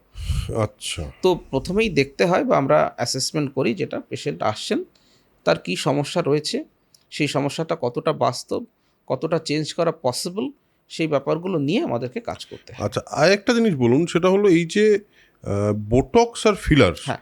আজকের দিনে এটা খুব কমন দুটো টার্ম। এই বোটক্স আর ফিলারের মধ্যে ডিফারেন্সটা কি? আচ্ছা, হ্যাঁ, এটা আমরা গুলিয়ে ফেলি, খুবই গুলিয়ে ফেলি এবং খুব স্বাভাবিকও বটে, কারণ দুটো পুরোপুরি আলাদা জিনিস। আমরা যে ফেশিয়াল এক্সপ্রেশন করছি, দেখুন আমি যে কুঁচকে তাকাচ্ছি বা একটা চোখ ছোট করলাম, একটা চোখ বাঁকা করলাম, মুখটা একটু বেঁকিয়ে নিলাম, আমাদের বডির অন্যান্য জায়গার তুলনায় ফেশিয়াল এক্সপ্রেশনসের যে মাসেলসগুলো, আমরা যোগেশ দত্তের মাইম দেখেছি, পুরোটাই উনি অভিনয় করছেন কোনো কথা না বলে। সো বাই ফেশিয়াল এক্সপ্রেশন আমরা আমাদের সমস্ত রকমের অনুভূতিকে প্রকাশ করতে পারি। আমরা কথা বলে নৃত্য যদি দেখি, সেটাও কিন্তু ফেশিয়াল এক্সপ্রেশন, ফেশিয়াল এবং হাতের কিছুটা অঙ্গভঙ্গি কিন্তু থাকে। তো এই যে মাসেলসগুলো থাকে, এগুলো যখন আস্তে আস্তে কাজ করছে, আমাদের বলিরেখা চলে আসে। আমি বলিরেখার উদাহরণটা দিয়েই বলছি। আমাদের কপালের দুদিকে দুটো মাসেলস থাকে, এটাকে ফ্রন্টালিস মাসেল বলে। এই ফ্রন্টালিস মাসেল আমরা কন্ট্রাকশন করলে পরে আমরা আমরা অবাক হওয়ার ভাব করতে পারি। এই জিনিসটা এখানে এই জায়গায় তখন এই জিনিসটা আসে। হ্যাঁ, এবার এই বারবার 20 বছর, 30 বছর, 35 বছর ধরে আমরা এই মাসেলটা কাজ করতে করতে আমাদের কিছু কিছু ফোল্ডস চলে আসে মাসেলের মধ্যেই। আচ্ছা। সেই জন্য স্ট্যাটিক অবস্থাতে অনেক সময় আমাদের এই জায়গাগুলোতে ভাঁজ দেখা যায়। তো স্বাভাবিকভাবে যারা একটুখানি সবুজের মধ্যে রয়েছেন, তারা চান এই ভাঁজটা যাতে দেখা না যায়। তাহলে আমরা মাসলটাকে যদি কোনোভাবে রিল্যাক্স করে দিতে পারি, তাহলে এই ভাঁজগুলো থাকবে না। আচ্ছা, মানে ওই যে মাসলটা যেটা, আচ্ছা, সেটাকে কিন্তু পুরোপুরি রিল্যাক্স করা যাবে না। এবার এই যে ব্যাপারটা কতটা রিল্যাক্স করব, সেই জায়গাটাতেই বটক্স যিনি ইনজেকশন করছেন তার কোয়ালিফিকেশনের উপরে ডিপেন্ড করে। আমি কখনোই এমন পরিমাণ বটক্স দেব না যাতে তার ফেশিয়াল এক্সপ্রেশনই চলে গেছে, তিনি হাসছেন না কাঁদছেন, যাই করছেন মুখে কোনো এক্সপ্রেশন নেই, এটা কিন্তু হয়। আপনি অবাক হচ্ছেন অথচ আপনার ভ্রু ওপরের দিকে উঠছে না। আচ্ছা, মানে এতটাই বটক্স চলে গেছে। বা ধরুন আমরা ফেশিয়াল কিছু চেঞ্জেস করার জন্য কিছুদিন আগেই একজন বলিউডের নায়িকা, উনি কিন্তু বটক্স লাগিয়েছিলেন। দুদিকে ইকুয়াল না হওয়ার জন্য উনি যখন হাসছিলেন, তখন একটা দিকে কিন্তু ঠোঁটটা বেঁকে যাচ্ছিল। এটা this is because over activity of the botox, বা কোনো একটা জায়গাতে বটক্সের ডোজটা একটুখানি বেশি হয়ে গেছে।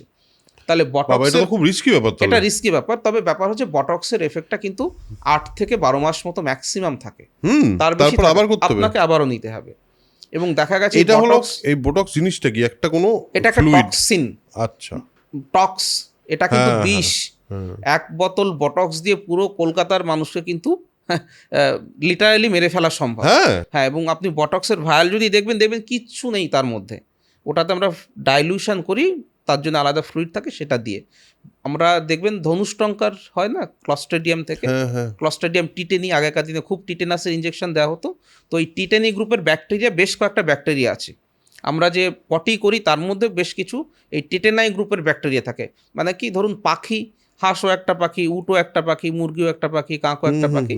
তো এই বটুলিনাম গ্রুপের একটা আমাদের ব্যাকটেরিয়া রয়েছে, তারা এক ধরনের টক্সিন বের করে। সেই টক্সিনটা আমাদের আফ্রিকান কিছু কিছু দেশে ট্রাইবসরা তারা পশু শিকারের জন্য ইউজ করতো। তীরের মাথায় মাখিয়ে ওটাকে দিলে পারে সেই পশুর চলৎ শক্তি হারিয়ে ফেলে। মাসলটা এই চলৎ শক্তিটাকে হারিয়ে দেয়, তখন সেই পশুটাকে শিকার করা যায়, সে মানে আর চলতে পারে না, আর চলতে পারে না, তার মাসল তো কাজ করছে না। বুঝতে পেরেছেন তো? তো প্রথম দিকে যখন এই বটুলিনাম টক্সিনটা মেডিকেল ফিল্ডে আসে, তখন আমাদের চোখে একটা অসুবিধে হতো, বারবার চোখের অপরের পাতাটা লাফাতো। চোখ নাচানো, যেটা চোখ নাচানো বলতো সেটাকে, সেটা প্যাথোলজিক্যাল হতো, বারবার হতো। এই মাসলটাকে অকার্যকরী বা টেম্পোরারি প্যারালাইজ করার জন্য প্রথমেই বটক্সের মেডিকেল ট্রিটমেন্টটা আসে। তখন দেখা গেল যে এটার সঙ্গে সঙ্গে আমরা অন্যান্য জায়গাতে দিলে পরে এই যে ভাঁজগুলো রয়েছে সেটা চলে যায়।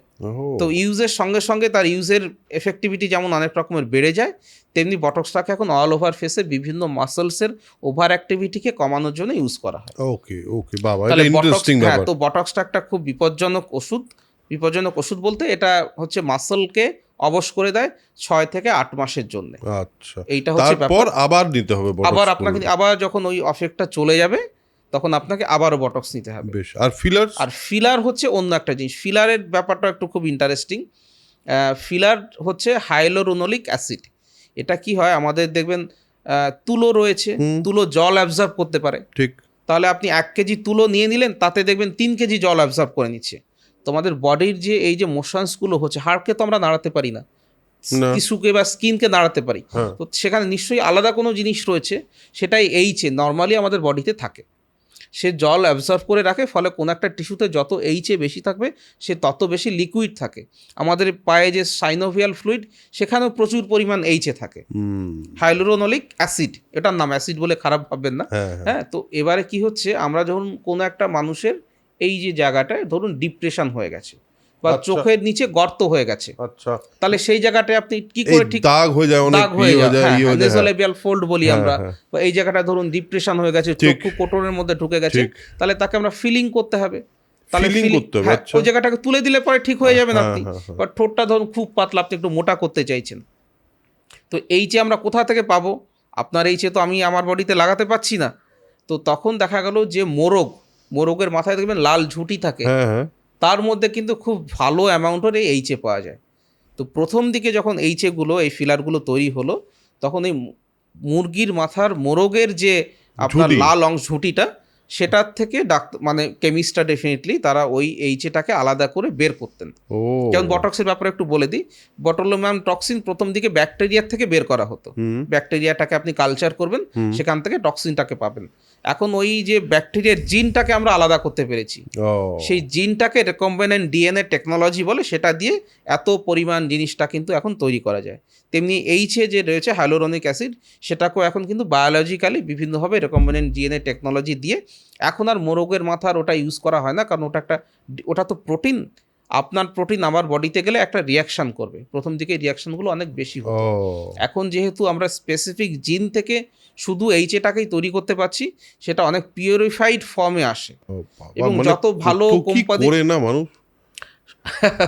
মানে কত রকম রিসার্চ করে কি কোথা থেকে বেরিয়ে যায় নিয়ে আসছেন। হ্যাঁ, তো এই এইচএ দিয়ে আপনার যেখানে ডিপ্রেশনস হয়ে গেছে সেইগুলোকে ফিলিং করানো যায়। আচ্ছা, প্রথম দিকে সেই কারণেই এসেছিল, তারপরে আবার তার ইউজটাকে এক্সটেন্ড করা হলো। আপনার মনে হলো যে আপনার এই অ্যাপেলটা কমে গেছে, তাহলে এখানে আমরা এইচএ দিয়ে দিলাম। আপনার ঠোঁট খুব সুন্দর হয়েছে, আপনি আরও সুন্দরতর হতে চাইছেন, আপনার মনে হচ্ছে আপনাকে দেখতে আরও ভালো লাগছে, আপনি আরও বেশ কিছুটা এইচএ ফিলার দিয়ে দিলেন। এবার এই ব্যাপারগুলো হয়েছে, এইগুলো ইনিশিয়ালি ডাক্তারবাবুরা করতেন। এখন এগুলোর এমন ব্যাপার হয়ে গেছেন যে বিউটি ক্লিনিকগুলোতে কিন্তু আজকাল এই ফিলার বটক্স সমস্ত কিছু দিচ্ছে। কারণ এগুলো সত্যি কথা বলতে রকেট সায়েন্স তো নয়, কেউ একজন দেখলে পারে, 10 বার দেখলে মিনিমাম একটুখানি আইডিয়া থাকলে পারে তারা করে দিতে পারবে। কিন্তু মুশকিল যেটা হয় সেটা হচ্ছে যে কোথায় থামতে হবে সেটা তারা বুঝতে পারেন না। এই ধরুন আমি একটা সাইডে যদি বেশি বটক্স দিয়ে দিই, অ্যানিমেশন নর্মালি হয়তো ঠিক লাগলেও যখন উনি কথা বলে বা হাসবেন, মুখটা একদিকে বাঁকা লাগবে। বা বটক্স নিয়ে বা ফিলার নিয়ে ওভার ফিলিং যখন হয়ে যাচ্ছে, বিশেষ করে আপনি আজ থেকে 1-2 বছর আগেকার দিনে 2023-24 সালে বটক্স এবং ফিলারের ঝড় বয়ে গেছে। প্রত্যেকেই ফিলার লাগাচ্ছেন, বিশেষ করে ফিলার, সবার মুখ একই রকম দেখতে হয়ে যাচ্ছে, আপনি বুঝতে পারছেন না, মনে হচ্ছে যেন যমজ দুজন বোন, অথচ তারা যখন অ্যাক্টিভ নায়িকা ছিলেন তখন তাদের আলাদাই মনে হতো, এখন 40s এসে দুজনকেই সেম দেখতে লাগছে। তো এই ব্যাপারটা থামতে হবে, জানতে হবে যে কতটুকু দেওয়া দরকার। এবার এই যে এরা তো মানে underqualified to do this আর কি, যেটা এই ধরনের জিনিস করার জন্য। এবার এটাতে কি কি বিপদ হতে পারে? মানে আপনি যেগুলো বললেন সেগুলো তো মানে বেসিক্যালি ধরুন একটু মুখ বেঁকে যাবে ইত্যাদি ইত্যাদি, ঠিক, ঠিক, ঠিক। বাট তার চেয়েও বেশি কি কিছু হতে পারে যদি এরকম প্রথমেই কোনো জায়গায় আমরা যেতে যদি পারে? ক্যাটাগরাইজ করি, জাস্ট আরেকটুখানি এক্সট্রাই বলবো, কয়েকদিন আগে একটা ভাইরাল ভিডিও আমাদের ওয়েস্ট বেঙ্গলে এসেছিলেন একজন ডাক্তারবাবু, তিনি তার হ্যাঁ, ক্লিনিক উদ্বোধন ঠিক ঠিক করছিলেন, ঠিক তাকে দেখে বোঝা যাচ্ছিল না তিনি মানুষ না তিনি একটা ঠিক মঙ্গল গ্রহ থেকে আসা বা ওই কারেক্ট কারেক্ট। সিনেমার কোনো আলাদা কোনো প্রাণী। তো কি হয়, এটা প্রথমত কসমেটিক ডিফর্মিটি আসে। আপনি বুঝতে পারছেন না যে তিনি ছেলে না মেয়ে, তার নাকটা এত মোটা হয়ে গেছে, এটা একটা কসমেটিক ডিফর্মিটি হয়। ২ নম্বর যেটা বিপদ বললেন, সেটা হচ্ছে দেখুন বটুলিনাম তো একটা টক্সিন। আপনি চোখের জন্য ধরুন চোখের ভ্রুটাকে উঁচু করার জন্য আমরা দিচ্ছি, সেটা অনেক সময়তে বিভিন্ন কারণে ডোজ বেশি হতে পারে, সঠিক প্লেন না হতে পারে, অনেক সময়তে মাইগ্রেশনস করে যেতে পারে, করে গিয়ে আনওয়ান্টেড সাইড এফেক্টস আসতে পারে। আপনার একটা চোখের পাতা হয়তো বন্ধ হয়ে গেল ৬ মাসের জন্য, আস্তে আস্তে ঠিক হয়ে যায়। আরেকটা হয় বটক্সে, যেটা হচ্ছে যদিও বটক্সের আপনার সিস্টেমিক অ্যাবজর্পশন অনেক কম হয়, বটক্সের থেকেও ফিলারের কমপ্লিকেশনসগুলো অনেক বেশি। আচ্ছা, আজকাল লিকুইড রাইনোপ্লাস্টি বলে একটা কথা এসছে, ধরুন আপনার নাকটা একটুখানি বোঁচা রয়েছে, আপনি নর্মাল রাইনোপ্লাস্টি করতে সিলিকনে করলেও তার ডাউন টাইম প্রায় ১ সপ্তাহ থাকে। এটা এগুলো আমরা একটু পরিষ্কার করে বলুন। আচ্ছা, রাইনোপ্লাস্টি? না রাইনোপ্লাস্টিটা আমি বলবো, আমি কমপ্লিকেশনটা আচ্ছা একটু ঠিক বলি। আছে, কমপ্লিকেশনটা বটক্স যখন বলেন। ইনজেকশন দিচ্ছি, এই বটক্সটা কিন্তু আগে আর্টারির আগে মধ্যে কি দিয়ে, হতো বলছিলেন? আগে হ্যাঁ, আগে রাইনোপ্লাস্টি আগে কিভাবে হতো, এখন কিভাবে হয়? রাইনোপ্লাস্টি এখনো হয়। আমরা সিলিকন ইমপ্লান্ট দিয়ে হয়তো নাকটাকে বোঁচা নাক রয়েছে সেটাকে উঁচু করে দিই, বেশ। বা সিলিকনে অনেকে চান কি সিলিকন দিয়ে আমি করব না, তখন আমরা বলি আপনার ইয়ার কার্টিলেজ বা নাকে নিজের কার্টিলেজ বা আমরা চেস্ট থেকে কার্টিলেজ দিয়ে আমরা খুব সুন্দর করে দেবো। এটাতে একটু সময় লাগে, এটা একটা সার্জারি হবে, মিনিমাম 7টা দিন আপনার ডাউন টাইম লাগবে সব ঠিকঠাক হতে। বেশ। কিন্তু ধরুন একটা পার্টি রয়েছে বা কোনো একটা প্রোগ্রামে আপনি যাবেন বা 2 দিন পরে বিদেশে চলে যাবেন, অনেকে চান স্যার আমি সার্জিক্যালে যাবো না, নন সার্জিক্যালে যাব, তখন আমরা ফিলার ইনজেকশন করি। তো এই এটাকেই লিকুইড রাইনোপ্লাস্টি লিকুইড বলে? প্লাস্টিক বলা হচ্ছে, যেহেতু আপনি লিকুইড দিয়ে করছেন, ফিলার তো ইনজেক্টেবলস থাকে সেজন্য লিকুইড। এবার এই ফিলারটা একটা দেওয়ার নির্দিষ্ট লেয়ার রয়েছে। ধরুন আমরা যেমন জামা পরেছি, জামার নিচে একটা গেঞ্জি পরেছি, তার তলায় আমার স্কিন রয়েছে, তার তলায় ফ্যাট রয়েছে, তার নিচে মাসেলস রয়েছে, তো নাকেও বিভিন্ন লেয়ার রয়েছে। ব্লাড ভেসেলস যাওয়ার একটা নির্দিষ্ট লেয়ার রয়েছে। কোনোভাবে যদি ভুল করে ব্লাড ভেসেলসের মধ্যে চলে যায়, তাহলে নাকের কিছুটা অংশ কালো হয়ে যেতে পারে। এটা যে কোনো কেউ, আপনারা গুগলে যদি সার্চ করেন কমপ্লিকেশনস অফ লিকুইড রাইনোপ্লাস্টি, অনেক ফটো ভিডিও দেখতে পাবেন।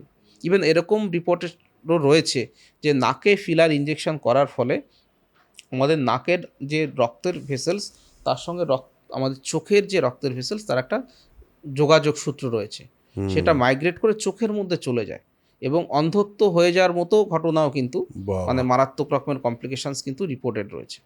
তো ওজন্যই যেটা ডিপেন্ড করে যে আপনি কাকে দিয়ে নিচ্ছেন, তিনি কোয়ালিফাইড কিনা। দেখুন আমরা রাস্তা দিয়ে বাইক চালাই, আমরা হাজারবার বাইক চালিয়েছি, একবার তো অ্যাক্সিডেন্ট হয়। এবং অ্যাক্সিডেন্ট কখন হতে পারে, যখন আপনি হয়তো ঠিক চালাচ্ছেন না, বা অপোজিট থেকে যিনি এসছেন তিনি হয়তো উল্টো পাল্টা চালিয়েছেন, বা রাস্তাটা খারাপ ছিল, কিন্তু রেগুলার তো হয় না। কিন্তু এই অ্যাক্সিডেন্টগুলো, যে ধরুন ইনজেকশন দিলাম আর কালো হয়ে গেল, এগুলো নর্মালি হবে না যতই আনকোয়ালিফাইড হন, কিন্তু আনকোয়ালিফাইডের হওয়ার চান্সেসটা কিন্তু বেশি বেশি, থাকে। অনেকটা বেশি। হ্যাঁ, কারণ তিনি জানেন না কোন লেয়ারে দিতে হবে, সে কিন্তু দেখে দেখে শিখেছে। রাইট। আর আমরা অ্যানাটমিক্যাল ডিসেকশন করে আমরা জানি এই লেয়ারটায় দেওয়া যাবে না। তো হ্যাঁ, এই কারণ ব্যাপারটা আপনাদের কিন্তু তো হয়। মানে আপনাদের তো এমবি, আপনারা তো ডাক্তার, হুম, মানে প্লাস্টিক সার্জন আর ঠিক, ডাক্তার। doctors। ডক্টর মানে তারাই তো অ্যাকচুয়ালি অ্যানাটমিটা সবচেয়ে মানে ভালো বেস্ট বোঝে। বুঝবেন। হ্যাঁ, হ্যাঁ, একটা কথা বলুন যে প্রথমে কেউ আমি ধরুন ভাবলাম আমার না প্লাস্টিক সার্জারি দরকার, আমার মনে হচ্ছে কোনো একটা স্পেসিফিক কারণেই হবে, সেই কারণটা আমি আইডেন্টিফাই করলাম, করে এবার আমি প্লাস্টিক সার্জারি করাবো।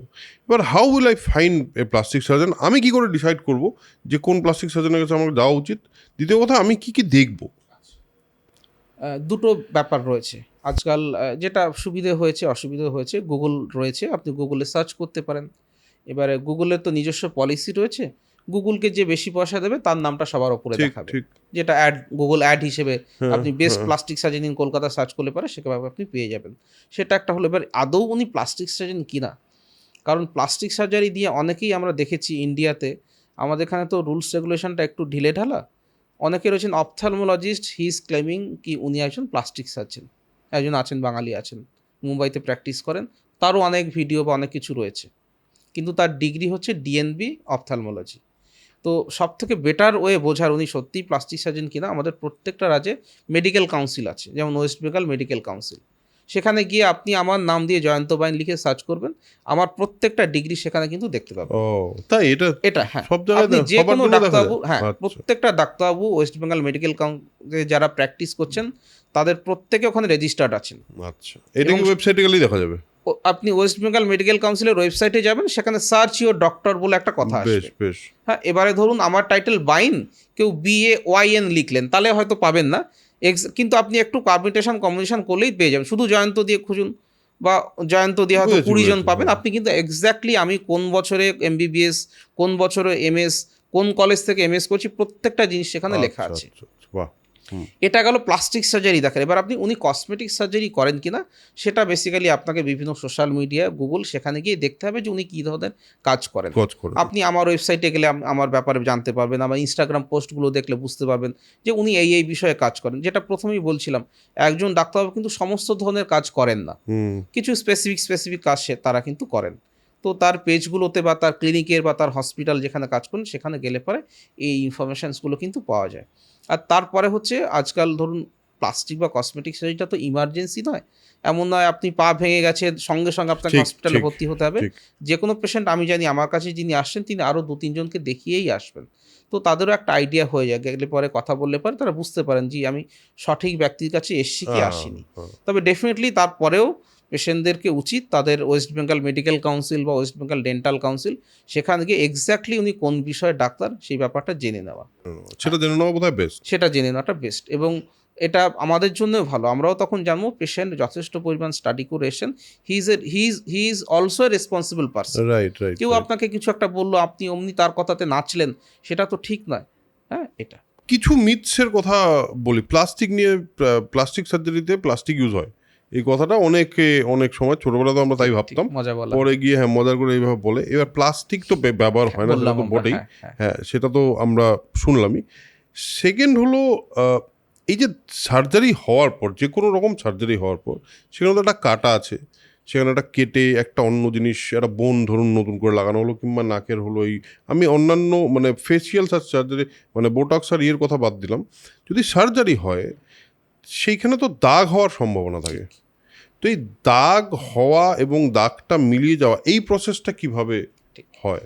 এটাকে আমরা উন্ড হিলিং বলি, এবং আমরা যখন মেডিকেল সায়েন্স পড়ি সেকেন্ড ইয়ারে প্যাথোলজিতে, তাতে একটা বড় চ্যাপ্টার থাকে উন্ড হিলিং নিয়ে, আচ্ছা। যে কেন উন্ড হলো, উন্ডটা কীভাবে শুকোয়, সেখানে কেন দাগ হয়। প্রথমেই যখনই পেশেন্টরা বলেন ডাক্তারবাবু দাগ হবে কি না, আমি তাকে আমার নিজের উদাহরণ দেখাই, দেখুন আমার এখানে দাগ আছে, এখানেও দাগ আছে। তো আমি আমার নিজের দাগ সারাতে পারিনি, আপনার দাগ কী করে সারাবো, বা আমি কী করে গ্যারান্টি দেবো যে দাগ হবে না। তো দাগ হওয়ার জন্য স্বাভাবিকভাবে যদি আমরা কয়েকটা জিনিস বলি, 2-3টে জিনিস ফ্যাক্টর থাকে। আমি সুইডেনে ট্রেনিং নিতে গেছিলাম, সেখানে আমাদের যিনি ডিরেক্টর ছিলেন উনি ডক্টর পার হেডেন। তো উনি একটা বলতেন যে আমি আমার নাম নিয়ে একটা টেকনোলজি বের করেছি, PER, পারফেক্ট এপিডার্মাল রিপেয়ার। সেটা বলছে, উনি আমাদের উদাহরণ দিয়ে বলে, ধরো কোনো একটা পেশেন্ট, তার ওপেন হার্ট সার্জারি হয়েছিল, পুরো চেস্ট এখান থেকে এই অবধি কাটা, এত বড় লম্বা একটা দাগ রয়েছে, বিশেষ করে মহিলাদের হলে খুবই অসুবিধের, এবং ওয়েস্টার্ন ওয়ার্ল্ডে যেহেতু তারা খোলামেলা ড্রেস পরে, তো দাগটা দেখা যাবে। উনি বলছেন তাহলে আমি কি করব, মানে উনি কি করেন, উনি বলছেন আমি পেশেন্টকে কখনোই বলি না যে আমি তোমার দাগটা সারিয়ে দিতে পারবো। আমি যেটা করব, আমি মাঝখানের কিছুটা অংশ, ধরো 2 ইঞ্চি মতো, আমি খুব সুন্দর করে সেটাকে নতুন করে কেটে পারফেক্ট এপিডার্মাল রিপেয়ার বা রিঅ্যাপোজিশন আমি করব। 6 মাস আমি যেতে দেবো, পেশেন্ট নিজেই বলবে দেখুন দাগটা কেমন আছে। এবারে কি হয়, কিছু কিছু পেশেন্ট থাকেন যাদের একটা স্কারিং টেন্ডেন্সি থাকে জন্মগতভাবে। আমরা পেশেন্টরা যখন আসেন, ধরুন আমার কাছে কোনো একটা পেশেন্ট ব্রেস্ট রিডাকশান করতে আসলেন, 40 বছর বয়স, অনেক বড় ব্রেস্ট হয়ে গেছে, সেই ভদ্রমহিলা উনি রিডাকশান করতে এলেন। তো প্রথমেই ওনার কোশ্চেন থাকে, ডাক্তারবাবু কতটা দাগ থাকবে। আমরা কি করি, আমরা বলি ম্যাডাম আপনার কি সিজারিয়ান সেকশন হয়েছিল, আজকাল অনেকেরই সিজারিয়ান সেকশন থাকে, বা আমাদের দেশে কোলিসিস্টেক্টমিটা একটা খুব কমন, গলস্টোন হওয়া। তো আমরা বলি ওই দাগটাকে আপনি দেখুন বা ওই দাগটাকে আপনি দেখান, ওখানে যেমন একটা দাগ আপনি পেয়েছেন, এবং আমাদের আন্দাজও হয়ে যায়, আমরা যদি দেখি সিজারিয়ান সেকশনের দাগটা খুব মোটা, তখন আমরা তাকে বলে দিই আপনার কিন্তু একটা মনে হচ্ছে একটা স্কারিং টেন্ডেন্সি আপনার রয়েছে। তো একটা গেল সার্জেন্স ফ্যাক্টর, যে আপনি কত ভালোভাবে জিনিসটাকে রিপেয়ার করলেন, PER করলেন কিনা। 2 নম্বর পেশেন্টের নিজস্ব ওই কন্ডিশনটা রয়েছে কিনা। আর 3 নম্বর হচ্ছে সার্জারির পরে কিভাবে হিলিং হয়েছে। অনেক ক্ষেত্রেই দেখা যায় সার্জারির পরে যদি সেই জায়গাটায় উন্ড ইনফেকশন হয়, তাহলে কিন্তু দাগটা মোটা হয়ে যায়। তো এবার উন্ড ইনফেকশন কাদের বেশি হতে পারে, ডায়াবেটিক পেশেন্ট, যারা ভীষণ মোটা তাদের আমাদের টেনে সেলাই করতে হয়েছে, বা হাইপোথাইরয়েডের পেশেন্ট, বা তার কোনো স্কিন ডিজিজ রয়েছে, তাদের একটা উন্ড হিলিংয়ের সমস্যা থাকতে পারে। আচ্ছা, তো এই ব্যাপারগুলো অ্যানালাইজ করে, যে ডেফিনেটলি কোনো পেশেন্ট চাইবেন না তার একটা বাজে দাগ হোক, কোনো ডাক্তারবাবুও চাইবেন না যে কেটেছি বিচ্ছিরি রকমের দাগ, ঠিক। কেটেছি আমি তো জানি দাগ হবে, কিন্তু সেটা যত মিনিমাম করা যায়। বেশ, তো এই জিনিসগুলো আমাদের খেয়াল রাখতে হয়। আর একটা স্টিচেস আমরা কি ইউজ করছি, কী ধরনের সুতো আমরা ইউজ করছি, তার ওপরেও কিন্তু ডিপেন্ড করে। অনেক সময়তেই পেশেন্টরা বলেন, তারাপদ রায়ের নাম নিশ্চয়ই শুনেছেন, ওনার একটা বিখ্যাত ছোট্ট চুটকি গল্প ছিল, যে পেশেন্ট ডাক্তারবাবুকে বলছেন, ডাক্তারবাবু আমার 8টা সেলাই যেন অন্তত পড়ে। কেন, বারবার বলছি যে কেন 8টা সেলাই? তো বলছে যে আমার মানে ওয়াইফের কাছে আমি সব জায়গাতেই মার খেয়ে যাই বলতে আমাকে সব জায়গাতে হেও হতে হয়। ওর বাড়িতে যত লোকের বাপের বাড়ির দিকে ওটি হয়েছে, সবারই মোটামুটি 5টা 6টা করে সেলাই আছে, আমার 8টা সেলাই করবেন, যাতে আমি বলতে পারি যে আমার অন্তত সেলাইটা বেশি। তো আমরা প্লাস্টিক সার্জেন্সরা আমরা ভীষণ সরু সরু সুতো ইউজ করি, এবং পেশেন্ট জিজ্ঞেস করেন কতগুলো সেলাই হবে, আমি বললাম আমি কিন্তু আপনাকে প্রচুর স্টিচ লাগাবো। আমরা খুব সরু সুতো দিয়ে মাইক্রোস্কোপ পরে আমরা সেটাকে লুপ করি, আমরা ভীষণ ধীরে ধীরে আমরা স্কিনটাকে অ্যাপোজ করি, যাতে দাগটা মিনিমাম। তো এই 4-5টা জিনিস, patient factor, doctors factor, disease, infection হয়েছে কিনা এবং কী ধরনের রিপেয়ার আমরা করছি, তার ওপরে ফাইনাল রেজাল্টটা। যেমন মাধ্যমিকে আপনি অঙ্কে 100 পেলেন, বাংলাতে আপনি 30 পেলেন, তাহলে তো ফার্স্ট ডিভিশন আসবে না। তো আপনাকে সব সাবজেক্টগুলোতেই ভালো ভালো ভালো করে গেলে পরে আপনার একটা গড় রেজাল্ট আসবে। তো স্কারের ব্যাপারটা অনেকটা তাই। বাহ। আচ্ছা, এই যে ধরুন যে কোনো এই ধরনের সার্জারি যেগুলো রিকনস্ট্রাকটিভ, সেগুলো কি সারা জীবন একই রকম থাকে, নাকি তার মধ্যে কিছু চেঞ্জেস আসার সম্ভাবনা থাকে? চেঞ্জেস বলতে কি ধরনের? মানে আমি বলছি যে ওটা কি আজীবনের জন্য গ্যারান্টিড একটা ট্রিটমেন্ট হয়ে যায়? কোন একটা ট্রিটমেন্ট? হ্যাঁ, মানে আমি বলছি একটা ধরুন এটা ওই আপনি যে হাড় দিলাম লাগানো, হ্যাঁ, এবার এটা কি আজীবনের জন্যই থাকে? এবার ডিপেন্ড করে কোন ধরনের ট্রিটমেন্ট আমি করছি। আমি 2-3টে উদাহরণ দিই। ধরুন কোনো একজন পেশেন্ট 40 বা 42 বছর বয়স, কোনো কারণে তার ওরাল ক্যান্সার হয়েছে, আমরা পায়ের থেকে হাড় দিলাম। এবারে আমাদের প্রথম থাকে হচ্ছে রিহ্যাবিলিটেশন। পেশেন্টের যদি একটা পাশে জোয়াল না থাকে, উনি ভালো করে চিবুতেই পারবেন না। তো ফার্স্ট হচ্ছে রিহ্যাবিলিটেশন, সেকেন্ড হচ্ছে অ্যাস্থেটিক, যাতে দেখতে অন্তত মনে হয় আমরা যখন এখানে একটা মাসেলস বা পা থেকে নিয়ে হাড় লাগাবো, তার কাভারিংটা যেন ভালো থাকে, তার সেই কাভারিংয়ে যাতে কোনো রকমের বিশেষ দাগ না থাকে, সেটা ফুলে না যায়, সেই ব্যাপারটা আমাদেরকে দেখতে হয়। তো এই যে হাড়টা বসাচ্ছি সেটা তো চিরকাল মোটামুটি একই রকম থাকে, কিছুটা অ্যাট্রফি হতে পারে। বা ধরুন নাকে আমরা কারো নাকটাকে ঠিক করলাম, রিবস নিয়ে আমরা ঠিক করলাম, সেটাও একই রকম থাকে। কিন্তু ধরুন কোনো একটা পেশেন্টের ব্রেস্ট অগমেন্টেশন বা রিডাকশান করলাম, তার বয়স তখন 35 বা 40, আস্তে আস্তে কিন্তু আবার কিছুটা ব্রেস্ট নিচের দিকে নেমে আসতে পারে, এটা বয়সের সঙ্গে সঙ্গেই হয়। বা কোনো একজন মহিলা ধরুন ভ্যাজাইনোপ্লাস্টি সার্জিক্যাল, তার ভ্যাজাইনা তার ভ্যাজাইনা লুজ হয়ে গেছিলো, সেটাকে আমরা টাইট করলাম, 5 থেকে 7 বছর পরে আবার কিছুটা চেঞ্জেস আসে। এমন নয় যে একেবারেই কোনো ধরনের চেঞ্জেস আসবে না, কিছুটা চেঞ্জ কিন্তু আসতে পারে। সরি, একটু কাটলাম কনভারসেশনের ফ্লোটা, কারণ আমার একটা কথা বলতেই হবে, সেটা হলো আপনারা এতদিন ধরে যা সাপোর্ট দিয়েছেন এবং তাই জন্যই সোল কানেকশন পডকাস্ট এখানে পৌঁছেছে, তাই জন্য আপনাদের অনেক অনেক ধন্যবাদ।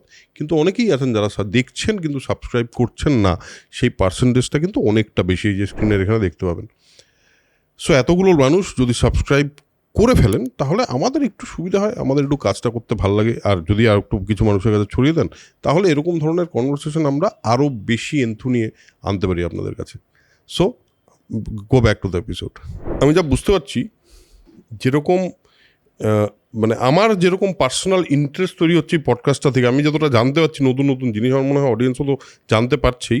আমার মনে হয় আপনার সঙ্গে আমার মানে একটা পডকাস্টে সব শেষ করতে পারবো না আমরা, তবু আমরা যদি ছুঁয়ে যাই একটু আমরা ফিমেল সার্জারি নিয়ে, এবং মেলদের ক্ষেত্রে আপনি বললেন ম্যান বুবের একটা প্রবলেম হয়, আর তাছাড়া কি সমস্যা নিয়ে মানে ছেলেরা আসে বেশি? হ্যাঁ, পুরুষদের আমি 3টে ভাগেই ভাগ করব। একটা মাথার দিকে যদি যাই, তাহলে চুলের একটা সমস্যা, টাক পড়ে যাওয়া, যেটা প্রথমেই বললাম যে দাদা বললে তিনি খুশি হতেন, তাকে কাকু বলা হচ্ছে, ঠিক। এবং এটা বন্ধুরা বলে এই তুই তো বুড়ো হয়ে গেছিস, এটা একটা টাক পড়ে যাওয়ার একটা বিষয় থাকে। সেকেন্ড, যেটা আমরা অলরেডি বলেছি, ম্যান বুব নিয়ে খুব টিজ হয়। ইভেন আমি দেখেছি পেশেন্টরা বিয়েতে, আমাদের গায়ে হলুদ, হিন্দু বলুন মুসলমান বলুন, একটা রিচুয়াল, গায়ে হলুদের সময় তো খালি গায়ে থাকতে হবে। তো ম্যান বুব থাকলে কিন্তু অনেকে বিয়ের 3 মাস আগে চলে আসেন, কি ডাক্তারবাবু আমাকে খুব বাজে লাগে, গায়ে হলুদের বিষয়টা থাকছে। বা ধরুন সবাই মিলে পুরীতে বেড়াতে গেছেন, সমুদ্রের মধ্যে স্নান করছেন, তার জামা কাপড় খুলতে লজ্জা, এটা একটা ম্যান বুব। আর একটা আছে কসমেটিক জেনাইটাল সার্জারি, আচ্ছা। ছেলেদের পুরুষ বা পুরুষাঙ্গ নিয়ে যে ব্যাপারটা থাকে, এটা নিয়ে দু ধরনের কোয়ারি কিন্তু আমাদের কাছে আসে। পুরুষাঙ্গ নিয়ে আসে, একটা প্রধান থাকে যে স্যার চামড়াটা পেছনে যাচ্ছে না, হুম বিশেষ করে ইরেকশন হলে পরে চামড়া যেতে অসুবিধে হয়। আগেকার দিনে অনেক রকম লজ্জার বিষয় থাকতো, শেয়ার করা যেত না। এখন মানুষ যেহেতু জানতে পারছেন, তারা ফোন করে চলে আসেন। এবং টিনেজ 20s এবং আমাদের সেক্সুয়াল অ্যাক্টিভিটি যেটা রয়েছে আজকালকার দিনে অনেকটা এগিয়ে এসছে। অনেক আগেই কিন্তু ছেলেরা তারা এই ফিজিক্যাল রিলেশনসের মধ্যে চলে যাচ্ছেন। তো তখন তারা বুঝতে পারছেন যে তার কিছু সমস্যা হচ্ছে, বিশেষত চামড়াটা আনতে গেলে আটকে যাচ্ছে, পেন হচ্ছে। তো এটা নিয়ে আমরা ফাইমোসিস সার্জারিটা করি। অনেকেই ধারণা থাকে যে এটা বোধহয় শুধু বাচ্চাদের হয়, এটা কিন্তু শুধু বাচ্চাদের হয় না, অ্যাডাল্টদেরও হয়। ইনফ্যাক্ট অ্যাডাল্টদের অনেক বেশিই হয়। এই ফাইমোসিসের আর একটা এজ প্যাটার্ন রয়েছে, সেটা 40s পরে গিয়ে। ক্রনিক ব্যালানাইটিস আমরা বলি, বা বারবার চামড়াটা ফেটে যাচ্ছে, বা ডায়াবেটিক পেশেন্টদের এই সমস্যাটা কিন্তু আমরা পাই, ডায়াবেটিক ব্যালানাইটিস। তো এটা নিয়ে আমরা পরে নিশ্চয়ই ডিটেলস আলোচনা করবো। হ্যাঁ, আমরা মেল যেটা নিয়ে করব তখন আর একটা বিষয় যেটা নিয়ে আসে, পেনিসের সাইজ বাড়ানো, size enlargement of the penis. আচ্ছা। আপনি যদি বলেন কি বাড়ানো যায় কিনা, এক কথায় উত্তর দিন, তাহলে এক কথায় যদি উত্তর হ্যাঁ না তাই দিতে হয়, তাহলে আমাকে বলতে হবে হ্যাঁ যায়। এবার আমাকে বুঝতে হবে যে কতটা যায়, সেটা করলে পরে কি অসুবিধে হতে পারে। হ্যাঁ, প্রথম কথা হচ্ছে পেনিসের যে সাইজ, সেটা মোটামুটি 18 থেকে 22 বছরের মধ্যে কিন্তু ফিক্সড হয়ে যায়। আমি যেমন প্রস্থে আমি বাড়বো, দৈর্ঘ্যে তো আর বাড়বো না। 20-22 মধ্যে মানুষের একটা হাইট চলে আসে। তো আমাদের মোটামুটি মোস্ট বডি পার্ট কিন্তু ওই সাইজে চলে আসে। তো 22 বছর বয়সে পেনিসের যে সাইজ, সেই সাইজটাই কিন্তু থাকবে। বয়স বাড়ার সঙ্গে সঙ্গে একটু ফ্ল্যাসিডিটি আসে, তাতে মনে হতে পারে একটুখানি সাইজ কিন্তু বাড়লো। রিয়েলিস্টিক্যালি যদি আমাদেরকে বাড়াতে হয়, তাহলে পেনিসটা অ্যাকচুয়ালি আমাদের অনেক, পেনিসের বাইরে যতটা থাকছে, ভেতরে প্রায় তার 2 থেকে 2.5 গুণ বেশি অংশ থাকে। আচ্ছা। বডির ভেতরে আমাদের কোমরের মধ্যে থাকে, দুদিকে আমাদের যেতে ইসিয়াম বোনস রয়েছে তার নিচে। সেটাকে আমরা কিছুটা সার্জারি করে এগিয়ে নিয়ে আসতে পারি। কতটা এগোনো যেতে পারে, যতটা আপনার পেনিসের সাইজ রয়েছে তার 10% মতো ম্যাক্সিমাম সেটাকে বাড়ানো যেতে পারে। সেটার জন্য সাসপেন্সারি লিগামেন্ট অফ পেনিস বলে একটা জিনিস রয়েছে, দুদিকে থাকে, সেটাকে আমরা একটু রিলিজ করে দিই, তাতে ভেতরে ছিল সেটা বাইরে বেরিয়ে আসে। আচ্ছা। এবার এটাতে অসুবিধে হচ্ছে, সাসপেন্সারি লিগামেন্ট যদি পুরোপুরি কোনোভাবে আমরা সেটাকে পুরো রিলিজড হয়ে যায়, তখন উত্থিত হলে পেনিসটা যেমন ওপরের দিকে বা খাড়া থাকে, সেটা নিচের দিকে ডিরেকশন থাকে। এর ফলে সেক্সুয়াল অ্যাক্টিভিটি করার সময় কিন্তু আপনার পজিশনে অসুবিধে হতে পারে। তো সাসপেন্সারি লিগামেন্ট যদি খোলা হচ্ছে বা ছাড়ানো হচ্ছে, সেটা সঠিক মাত্রাতে করতে হবে। আর একটা জিনিস হয়, সেটা হচ্ছে আমাদের বডির কিছু কিছু এরিয়া আছে যেখানে ফ্যাট জমার একটা চান্স থাকে। যেমন গলার নিচে ফ্যাট জমে, চেস্টে ফ্যাট জমছে, পেটে ফ্যাট জমছে। তেমনি পেনিসের ওপরের যে অংশটা যেখানে হেয়ারস গজায়, জেনাইটাল হেয়ার থাকে, সেটাকে আমরা পিউবিস বলি। অনেক ক্ষেত্রেই ওজন বাড়ার সময় ওইখানে ফ্যাট জমে। ফলে কি হচ্ছে, আগে হয়তো তার ঠিক লাগতো, এখন ওখানে ফ্যাট জমার ফলে ফ্যাটটা সামনের দিকে একটু এগিয়ে এসছে, কম্পারেটিভলি মনে যেন হচ্ছে পেনিসের সাইজটা ছোট হয়ে গেছে। আমরা ওই ফ্যাটটা লাইপোসাকশন করেও কিন্তু ফ্যাটটা কমিয়ে, হ্যাঁ, কিন্তু আপনার যখন আপনার শরীর স্বাস্থ্য ঠিকঠাক ছিল, তখন যে সাইজ ছিল সেই সাইজেরই কিন্তু চলে আসবে। কিছুটা বাড়াতে গেলে 10% মতো বাড়ানো যেতে পারে উইথ রিলিজিং দিস লিগামেন্ট। কিন্তু এই লিগামেন্ট রিলিজিংটা যেহেতু একটা খুব বিপজ্জনক তার প্রতিক্রিয়া থাকতে পারে, সেই জন্য খুব সাবধানে এই সিদ্ধান্তটা কিন্তু নিতে হয়। আচ্ছা। আর একটা হচ্ছে পেনিসের গার্থটাকে বাড়ানো, একটা লেন্থ হলো, আর একটা সেটাকে মোটা কীভাবে করা যায়। আমি পার্সোনালি কিন্তু এই মোটা করার সার্জারি কখনোই করিনি এবং করতেও কিন্তু বলবো না। এটাতে ফ্যাট ইনজেকশন করতে হয়, যখন আমরা প্রথম দিকে বললাম না ফিলার ইনজেকশন করি আমরা, এরকম কিছু সার্জারি আমি কিন্তু স্পেনে এবং বেলজিয়ামে করতে দেখেছি। এবার জিনিস সেটা হচ্ছে, পেনিসের আমাদের যেটা পুরুষাঙ্গ বা পেনিস, আমাদের বডিতে কিছু কিছু এরিয়া আছে যেখানে ফ্যাট থাকে না। যেমন চোখের ওপরের পাতার নিচের অংশটা, সেখানে ভীষণ কম ফ্যাট থাকে। যেমন আমাদের আঙুলের চামড়া, তার তলায় ভীষণ কম ফ্যাট থাকে। তেমনি প্রিপ্রিউস যে চামড়াটা রয়েছে বা পেনিসের চারিপাশে ফ্যাট খুব কম থাকে। আমাদের দেখবেন হাতে ভেন্সগুলো দেখা যায়, আমাদের এখানে কি নেই, এখানে তো বেশি আছে, কারণ এখানে ফ্যাটের তলায় ডোবানো থাকে। পেনিসে কিন্তু ফ্যাট কম থাকেই বলে পেনিসের ওপরে যে ভেন্সগুলো রয়েছে বা আর্টারিগুলো রয়েছে, সেগুলো খুব স্পষ্ট দেখা যায়। অনেকে জিজ্ঞেস করেন, ডাক্তারবাবু অপারেশন করার সময় এটা কেটে যাবে না তো? আমরা তখন তাদেরকে তাদের মতো করে বোঝাই। এবার ওই লেয়ারে ফ্যাট ইনজেকশন করা হচ্ছে, এবং আমি দেখেছি এটা করার ফলে পেনিসটা ঠিক পেনিস মনে হচ্ছে না, সেটা ল্যাংচার মতো বা ওরকম কিছু একটা পাশ বালিশের মতো তুলতুলে একটা অর্গান হয়ে গেছে। তো আমার ডাক্তার হিসেবে মনে হচ্ছে it is not good in shape. তো সেই কারণে পার্সোনালি আমি এই যে পেনিস লেন্থেনিং সার্জারিটা এটাকে একেবারেই সাপোর্ট এবং প্রমোট কিন্তু করি না। তার থেকে যেটা দরকার যে মানুষকে বা বোঝানো যে পেনিসের লেন্থটা কিন্তু ম্যাটার করে না। কারণ ভ্যাজাইনাল ক্যাভিটির কথাই যদি আমরা ধরি, মহিলাদের যেটা জননাঙ্গ বা যেখানে কয়টাল প্রক্রিয়া কমপ্লিট করা হয় সেটা অ্যারাউন্ড 3 ইঞ্চি মতো হাইট হয়, 3 ইঞ্চি দৈর্ঘ্য থাকে। তো কোনো পুরুষের যদি মিনিমাম 2 থেকে 2.5 ইঞ্চি যদি পেনিস থাকে, সেক্ষেত্রেই তিনি কিন্তু সেক্সুয়াল অ্যাক্টিভিটি খুব ভালোভাবে করতে পারবেন, কোনো অসুবিধে হবে না। এবং মহিলাদের যে সেন্সেশনস তারা পাচ্ছেন সেটা ক্লিটোরিস বলে একটা অর্গান থেকে আসে, সেটা কিন্তু ভ্যাজাইনার বাইরে থাকে। হ্যাঁ, আর যদি বাবা হওয়ার কথা কেউ ভাবছেন যে পেনিসের সাইজের সঙ্গে বাবা হওয়ার কোনো রিলেশন আছে কিনা, সেটার কোনো রিলেশনস নেই। এটা স্পার্মের কোয়ালিটি ঠিক রয়েছে কিনা সেটার উপরে ডিপেন্ড করে। তো যখনই এই পেনিসের লেন্থ বাড়ানো বা কমানো নিয়ে পেশেন্টরা আমাদেরকে কোয়ারি করেন, প্রথমেই আমরা তাকে এই বিপদের কথাগুলো বলি এবং তাকে আমরা অন্যভাবে কাউন্সেলিং করার চেষ্টা করি। অনেক সময়তেই তাদের যে পার্টনাররা রয়েছেন তাদের কোনো রকম খারাপ কমেন্টের জন্য কিন্তু তাকে এফেক্ট করতে পারে। তো সেই ব্যাপারগুলো কিন্তু দেখতে হয়। একটা কথা যদি বলি, এই ধরনের সার্জারি করার আগে কিন্তু 10 বার ভাববেন এই পেনিসের সাইজ বাড়ানো নিয়ে, সেটা লম্বাতেই হোক চওড়াতেই হোক। হ্যাঁ, বেশ। চুল নিয়ে একটু কথা বলি। চুল, এই যে মানে হেয়ার রিপ্লেসমেন্ট বা হেয়ার, এই জিনিসটা এটাও কি প্লাস্টিক সার্জারি পার্ট? হ্যাঁ, এটাও প্লাস্টিক সার্জারিটাই আমরা মেইনলি করে থাকি। বেশ, এটা কি মানে এই প্রসেসটা চুলের যে বিষয়টা দেখুন, আমাদের বডিতে দেখুন বিভিন্ন জায়গায় চুল রয়েছে, বিভিন্ন জায়গায় চুল কিন্তু নেই। মুখের যে চুল সেটা বা দাড়ি যেটাকে আমরা বলি, সেটা হরমোনাল এফেক্টে আসে। এবারে দেখা গেল যে হরমোনের প্রভাবে, টেস্টোস্টেরনের প্রভাবে আপনার দাড়ি গজালো, সেই টেস্টোস্টেরন হরমোনেরই প্রভাবে কারো কারো মাথার চুল কিন্তু পড়ে যায়।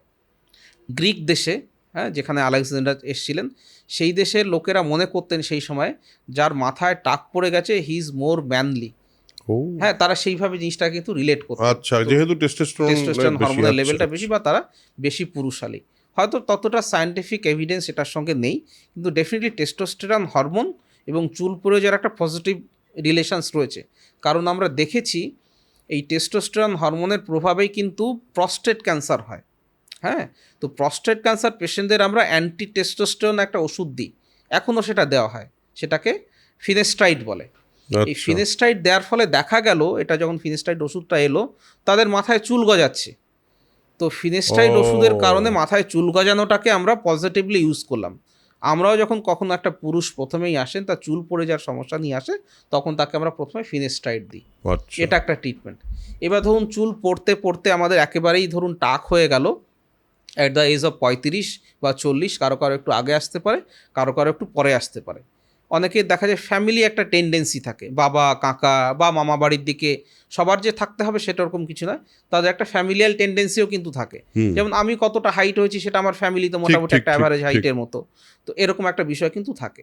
তো এই যে চুলগুলো পড়ে যাচ্ছে, যদি হুড়ুর করে পড়ে যায় কোনো কারণে, আচ্ছা আর একটা এফেক্ট থাকে, সেটা হচ্ছে পরিবেশ। ধরুন আমি ওয়েস্ট বেঙ্গলে বড় হয়েছি, আমি কোনো কারণে মহারাষ্ট্রে চলে গেলাম বা গ্রীষ্মপ্রধান কোনো একটা দেশে চলে গেলাম, রাজস্থানে চলে গেলাম, দেখবেন হঠাৎ করে কিন্তু চুল পড়ে যায়। বা খুব ঠান্ডা দেশে চলে গেলাম, বা ধরুন খাদ্যাভ্যাস চেঞ্জ হয়ে গেল, আমি সাউথ ইন্ডিয়া চলে গেছি বা অন্য কোনো দেশে চলে গেছি, সেটার ওপরেও কিন্তু চুলের এফেক্ট করে। চুল যে জিনিসটা থাকে এটা কিন্তু কিছু কিছু অসুখ, ভাইরাল ফিভার, হেপাটাইটিস, এগুলো হলে কিন্তু হুড়ুর করে চুল পড়ে যায়। টাইফয়েড, এই ব্যাপারগুলোর জন্য কিন্তু পড়ে। কিন্তু এই পড়াটা হচ্ছে সাময়িক, আবার ফিরে আসবে। কিন্তু হরমোনের কারণে বা ধরুন ফ্যামিলিগত কারণ যার চুল পড়ে যাচ্ছে, সেগুলো ইউজুয়ালি ফিরে আসে না।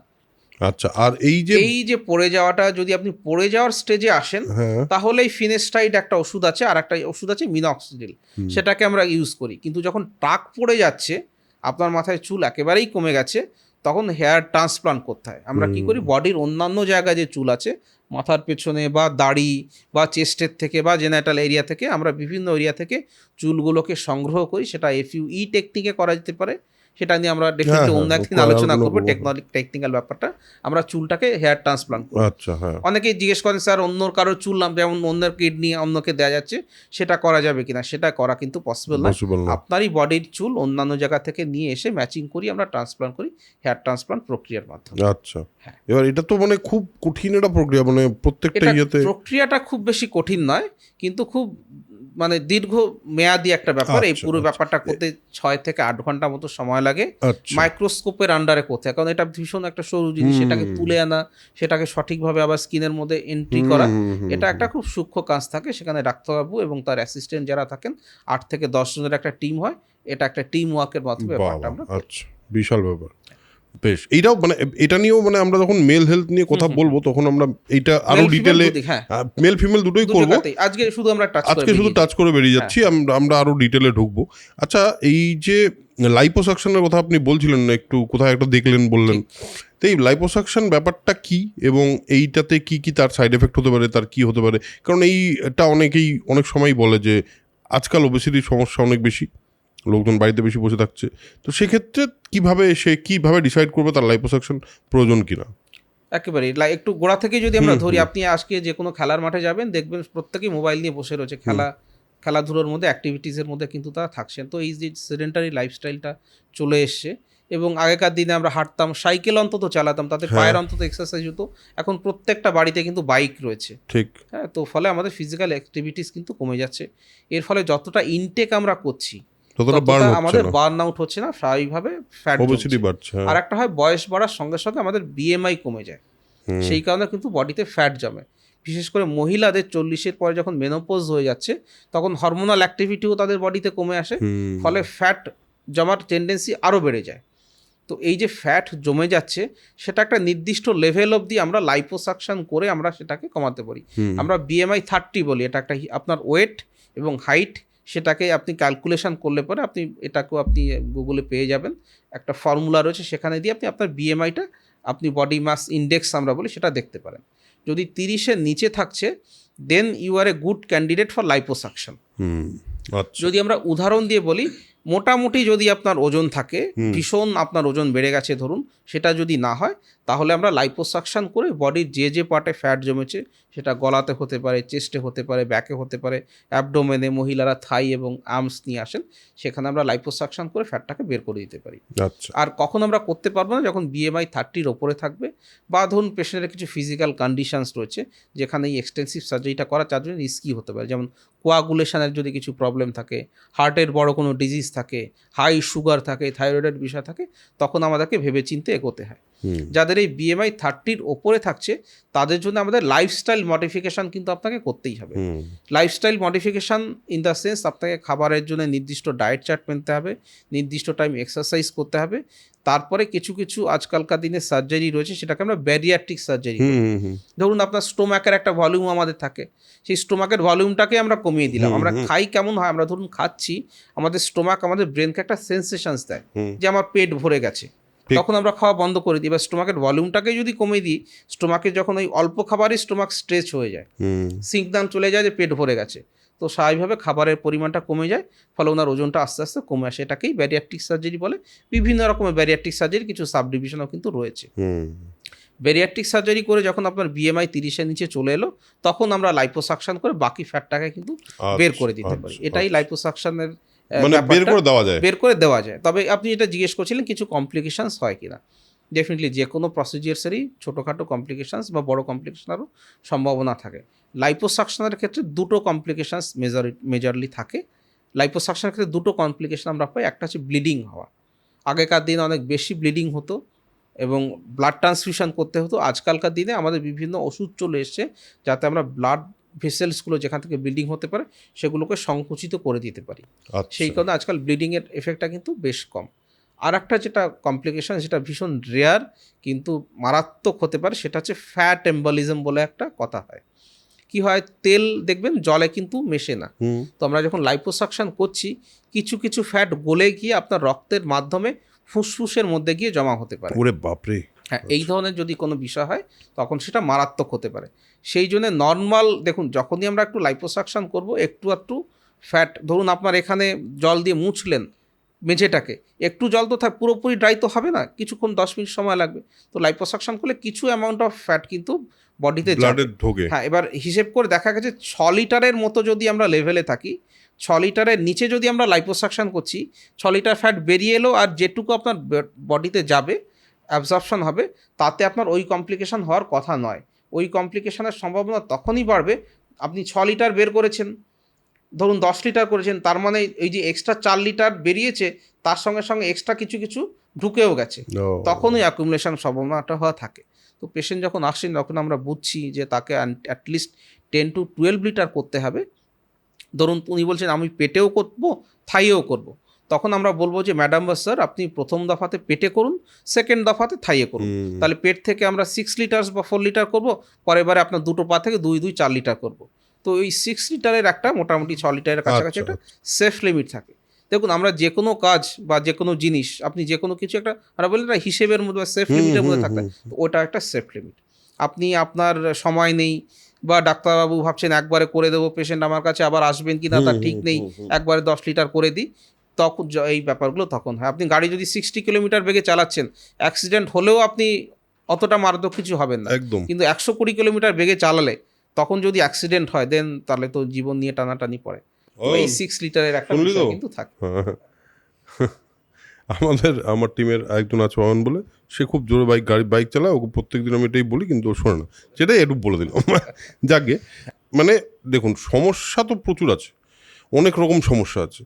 আরেকটা সমস্যা বোধহয় আমরা বোধহয় অফলাইনে কথা বলছিলাম যে ব্রেস্ট ছোট থাকলে সেটাকে বড় করার একটা সিলিকন ইমপ্লান্ট ইত্যাদি ইত্যাদি সব তো অনেক কিছু হয় এখন।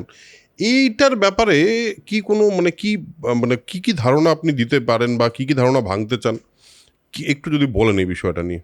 ব্রেস্ট যে ব্যাপারটা মহিলাদের ক্ষেত্রে, দেখুন ব্রেস্ট কিন্তু পুরুষ এবং মহিলা দুজনেরই থাকে। 5 থেকে 8 বছরের আগে একজন চেস্ট যদি আমরা কোনো বাচ্চার দেখি আপনি বুঝতেই পারবেন না। 8 বছরের পরে আস্তে আস্তে হরমোনাল চেঞ্জেস আসে।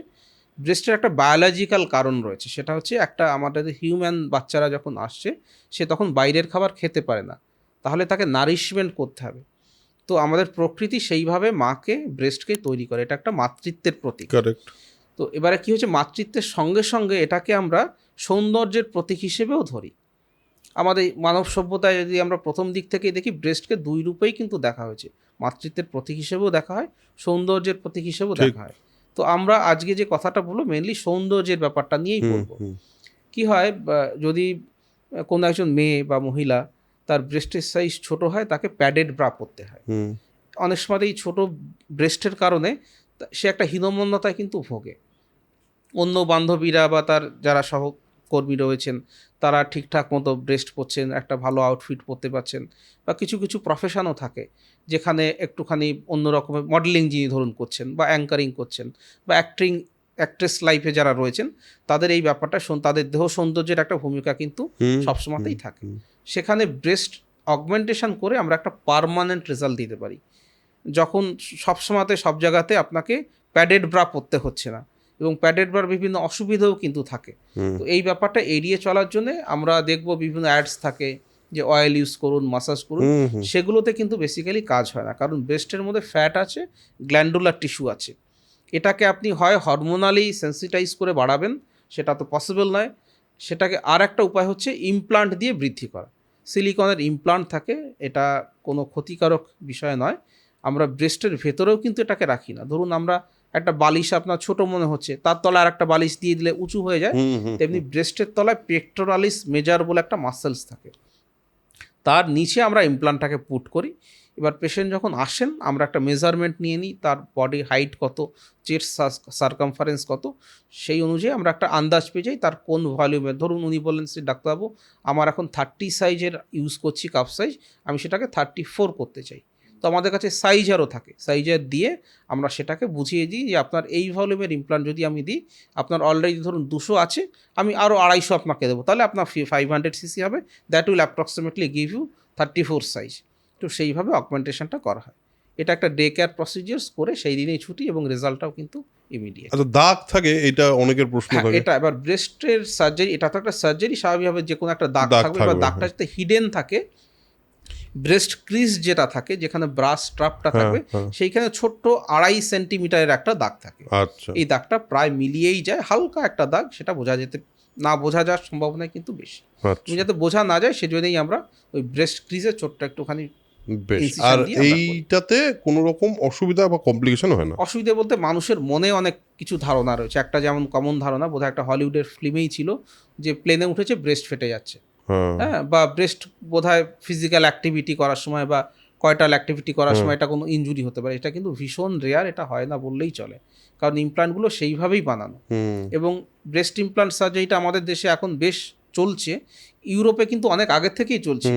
আপনি ইউরোপে দেখবেন ম্যাক্সিমাম লোকে তো ফ্লাইটেই যাতায়াত করছেন, কোনো অসুবিধা হয় না। তো ব্রেস্ট ইমপ্লান্ট নিয়ে এই ভুল ধারণা কিছু কিছু রয়েছে, আমরা হয়তো আবার আলোচনা করব, কিন্তু এগুলো নিয়ে সমস্যা কিন্তু বিশেষ কিছু নেই, এটা একেবারে অ্যাকচুয়ালি পার্মানেন্ট একটা সলিউশন। বেশ বেশ বেশ, আমি একদম শেষে একটা জিনিস মানে দিয়ে শেষ করতে চাই। আজকে তো অনেকগুলো জিনিস ছোটো ছোটো করে ছুঁয়ে গেলাম, তো আমরা নিশ্চয়ই পরবর্তীতে আরও ডিটেলে যাব, কারণ এই ধরনের সমস্যাগুলো যারা রিলেট করতে পারছেন তারা হয়তো ভাবছেন যে এটা নিয়ে আরেকটু বললে ভালো হতো। প্লাস আমি বলবো আপনার দর্শকরা যারা শুনছেন একটু কমেন্টে লিখে পাঠান যে আপনারা কি জানতে চাইছেন। রাইট, একদম কি কি জানতে চাইছেন সেটা যদি লেখেন তাহলে আমরা পরবর্তী এপিসোডে ওই কোয়েশ্চেনগুলো পড়তে পারবো। হ্যাঁ, বেশ। তো শেষ করব আজকের এপিসোডটা এখানেই, আমাদের তো একটা টাইম থাকে। এবার আমরা যদি খুব বেশি ডিটেলে যেতে চাইছি না, কেন, তার কারণ তাহলে অন্য এপিসোডের যে যতটা ডিটেলে ঢুকতে হবে সেটা এখন ঢুকে লাভ নেই।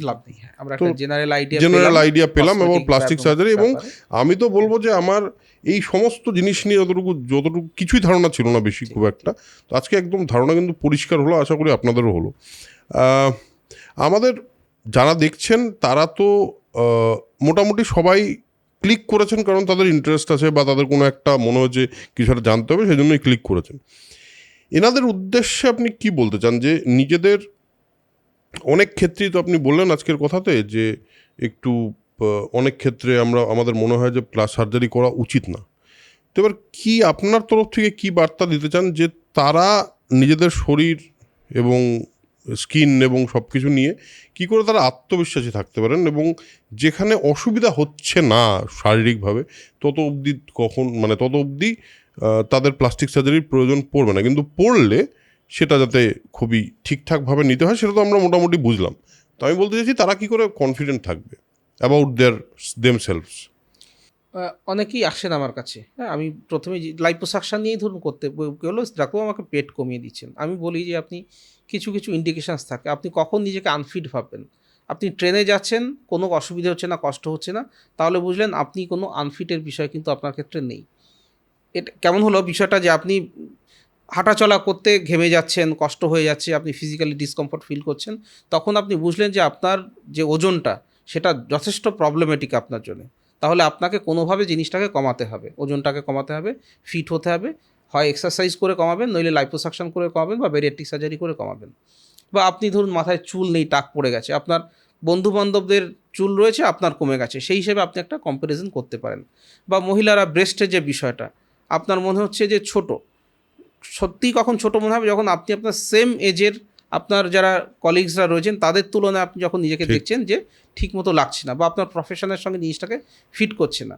তো এই জিনিসগুলো প্রথমেই যখন আপনি মনে মনে ভাববেন, আজকাল আমি বললেও না বললেও আপনি তো গুগলে সার্চ করবেন, আপনারা সেটা ভালো করে ওই বিষয়টা সম্বন্ধে জানতে হবে। এবং প্রত্যেকেরই দেখবেন আমাদের একটা ফ্যামিলি ফিজিশিয়ানস বা চেনাশুনো ডাক্তারবাবুর সার্কেল থাকে, সেখানে গিয়ে, কারণ আপনি চাইলেই প্লাস্টিক সার্জেন্সকে পাবেন না, খুব বেশি প্লাস্টিক সার্জেন্স তো নেই, এবং সবাই এই বিষয়টা নিয়ে কাজও করেন না। প্রথমে আপনি আপনার ফিজিশিয়ানস যিনি রয়েছেন তাকে গিয়ে বলবেন এই সমস্যাটা, যে আমি এই জিনিসটা ফিল করছি, আমার কি মনে হয় যে আপনার এই ব্যাপারটা চেঞ্জ করা যাবে, আমি একজন প্লাস্টিক সার্জেন্সকে দেখাবো। তার যদি চেনাশোনা কেউ প্লাস্টিক সার্জেন্স থাকেন, সেই ডাক্তারবাবু কিন্তু আপনাকে রেফার করে দেবে, যে ওনার কাছে যান, একটা পরামর্শ দিন। এবং আমি বলবো অন্তত 2 থেকে 3 জন ডাক্তারবাবুর পরামর্শ নেওয়া। প্লাস্টিক সার্জেন্সের পরামর্শই আপনি নিতে পারেন।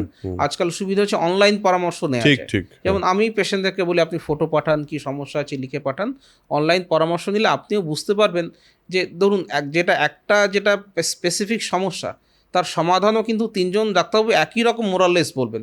3 জন 3টে ডিরেকশন যখন দেবেন, তখন আপনাকে জিনিসটা বুঝতে হবে যে সত্যি আপনার ওই সমস্যাটা আছে, নাকি তারা ভালোভাবে বুঝতে পারেন না, বা অন্য বিষয়গুলো রয়েছে।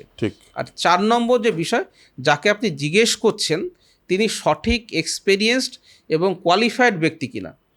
আপনি একজন অন্য প্রফেশনের, ধরুন যিনি ওই বিষয়ে ডাক্তার না, তাকে সেই বিষয়ে যদি জিজ্ঞেস করেন, যিনি কোয়ালিফাইড নন, যেটা আমাদের প্লাস্টিকের ক্ষেত্রে অনেকটাই কমন, তারা অ্যাকচুয়ালি প্লাস্টিক সার্জনই নন, কিন্তু জাস্ট পেশেন্টদেরকে অন্যভাবে বোঝানোর জন্যে প্লাস্টিক শব্দটাকে বা কসমেটিক সার্জারিটাকে, আমি জাস্ট আরেকটা জিনিস বলে দিই, এই যে ডিগ্রি যেটা সরকারি ডিগ্রি, সেটা কিন্তু প্লাস্টিক সার্জারি, MCH ম্যাজিস্টার চিয়ারার্কি ইন প্লাস্টিক সার্জারি।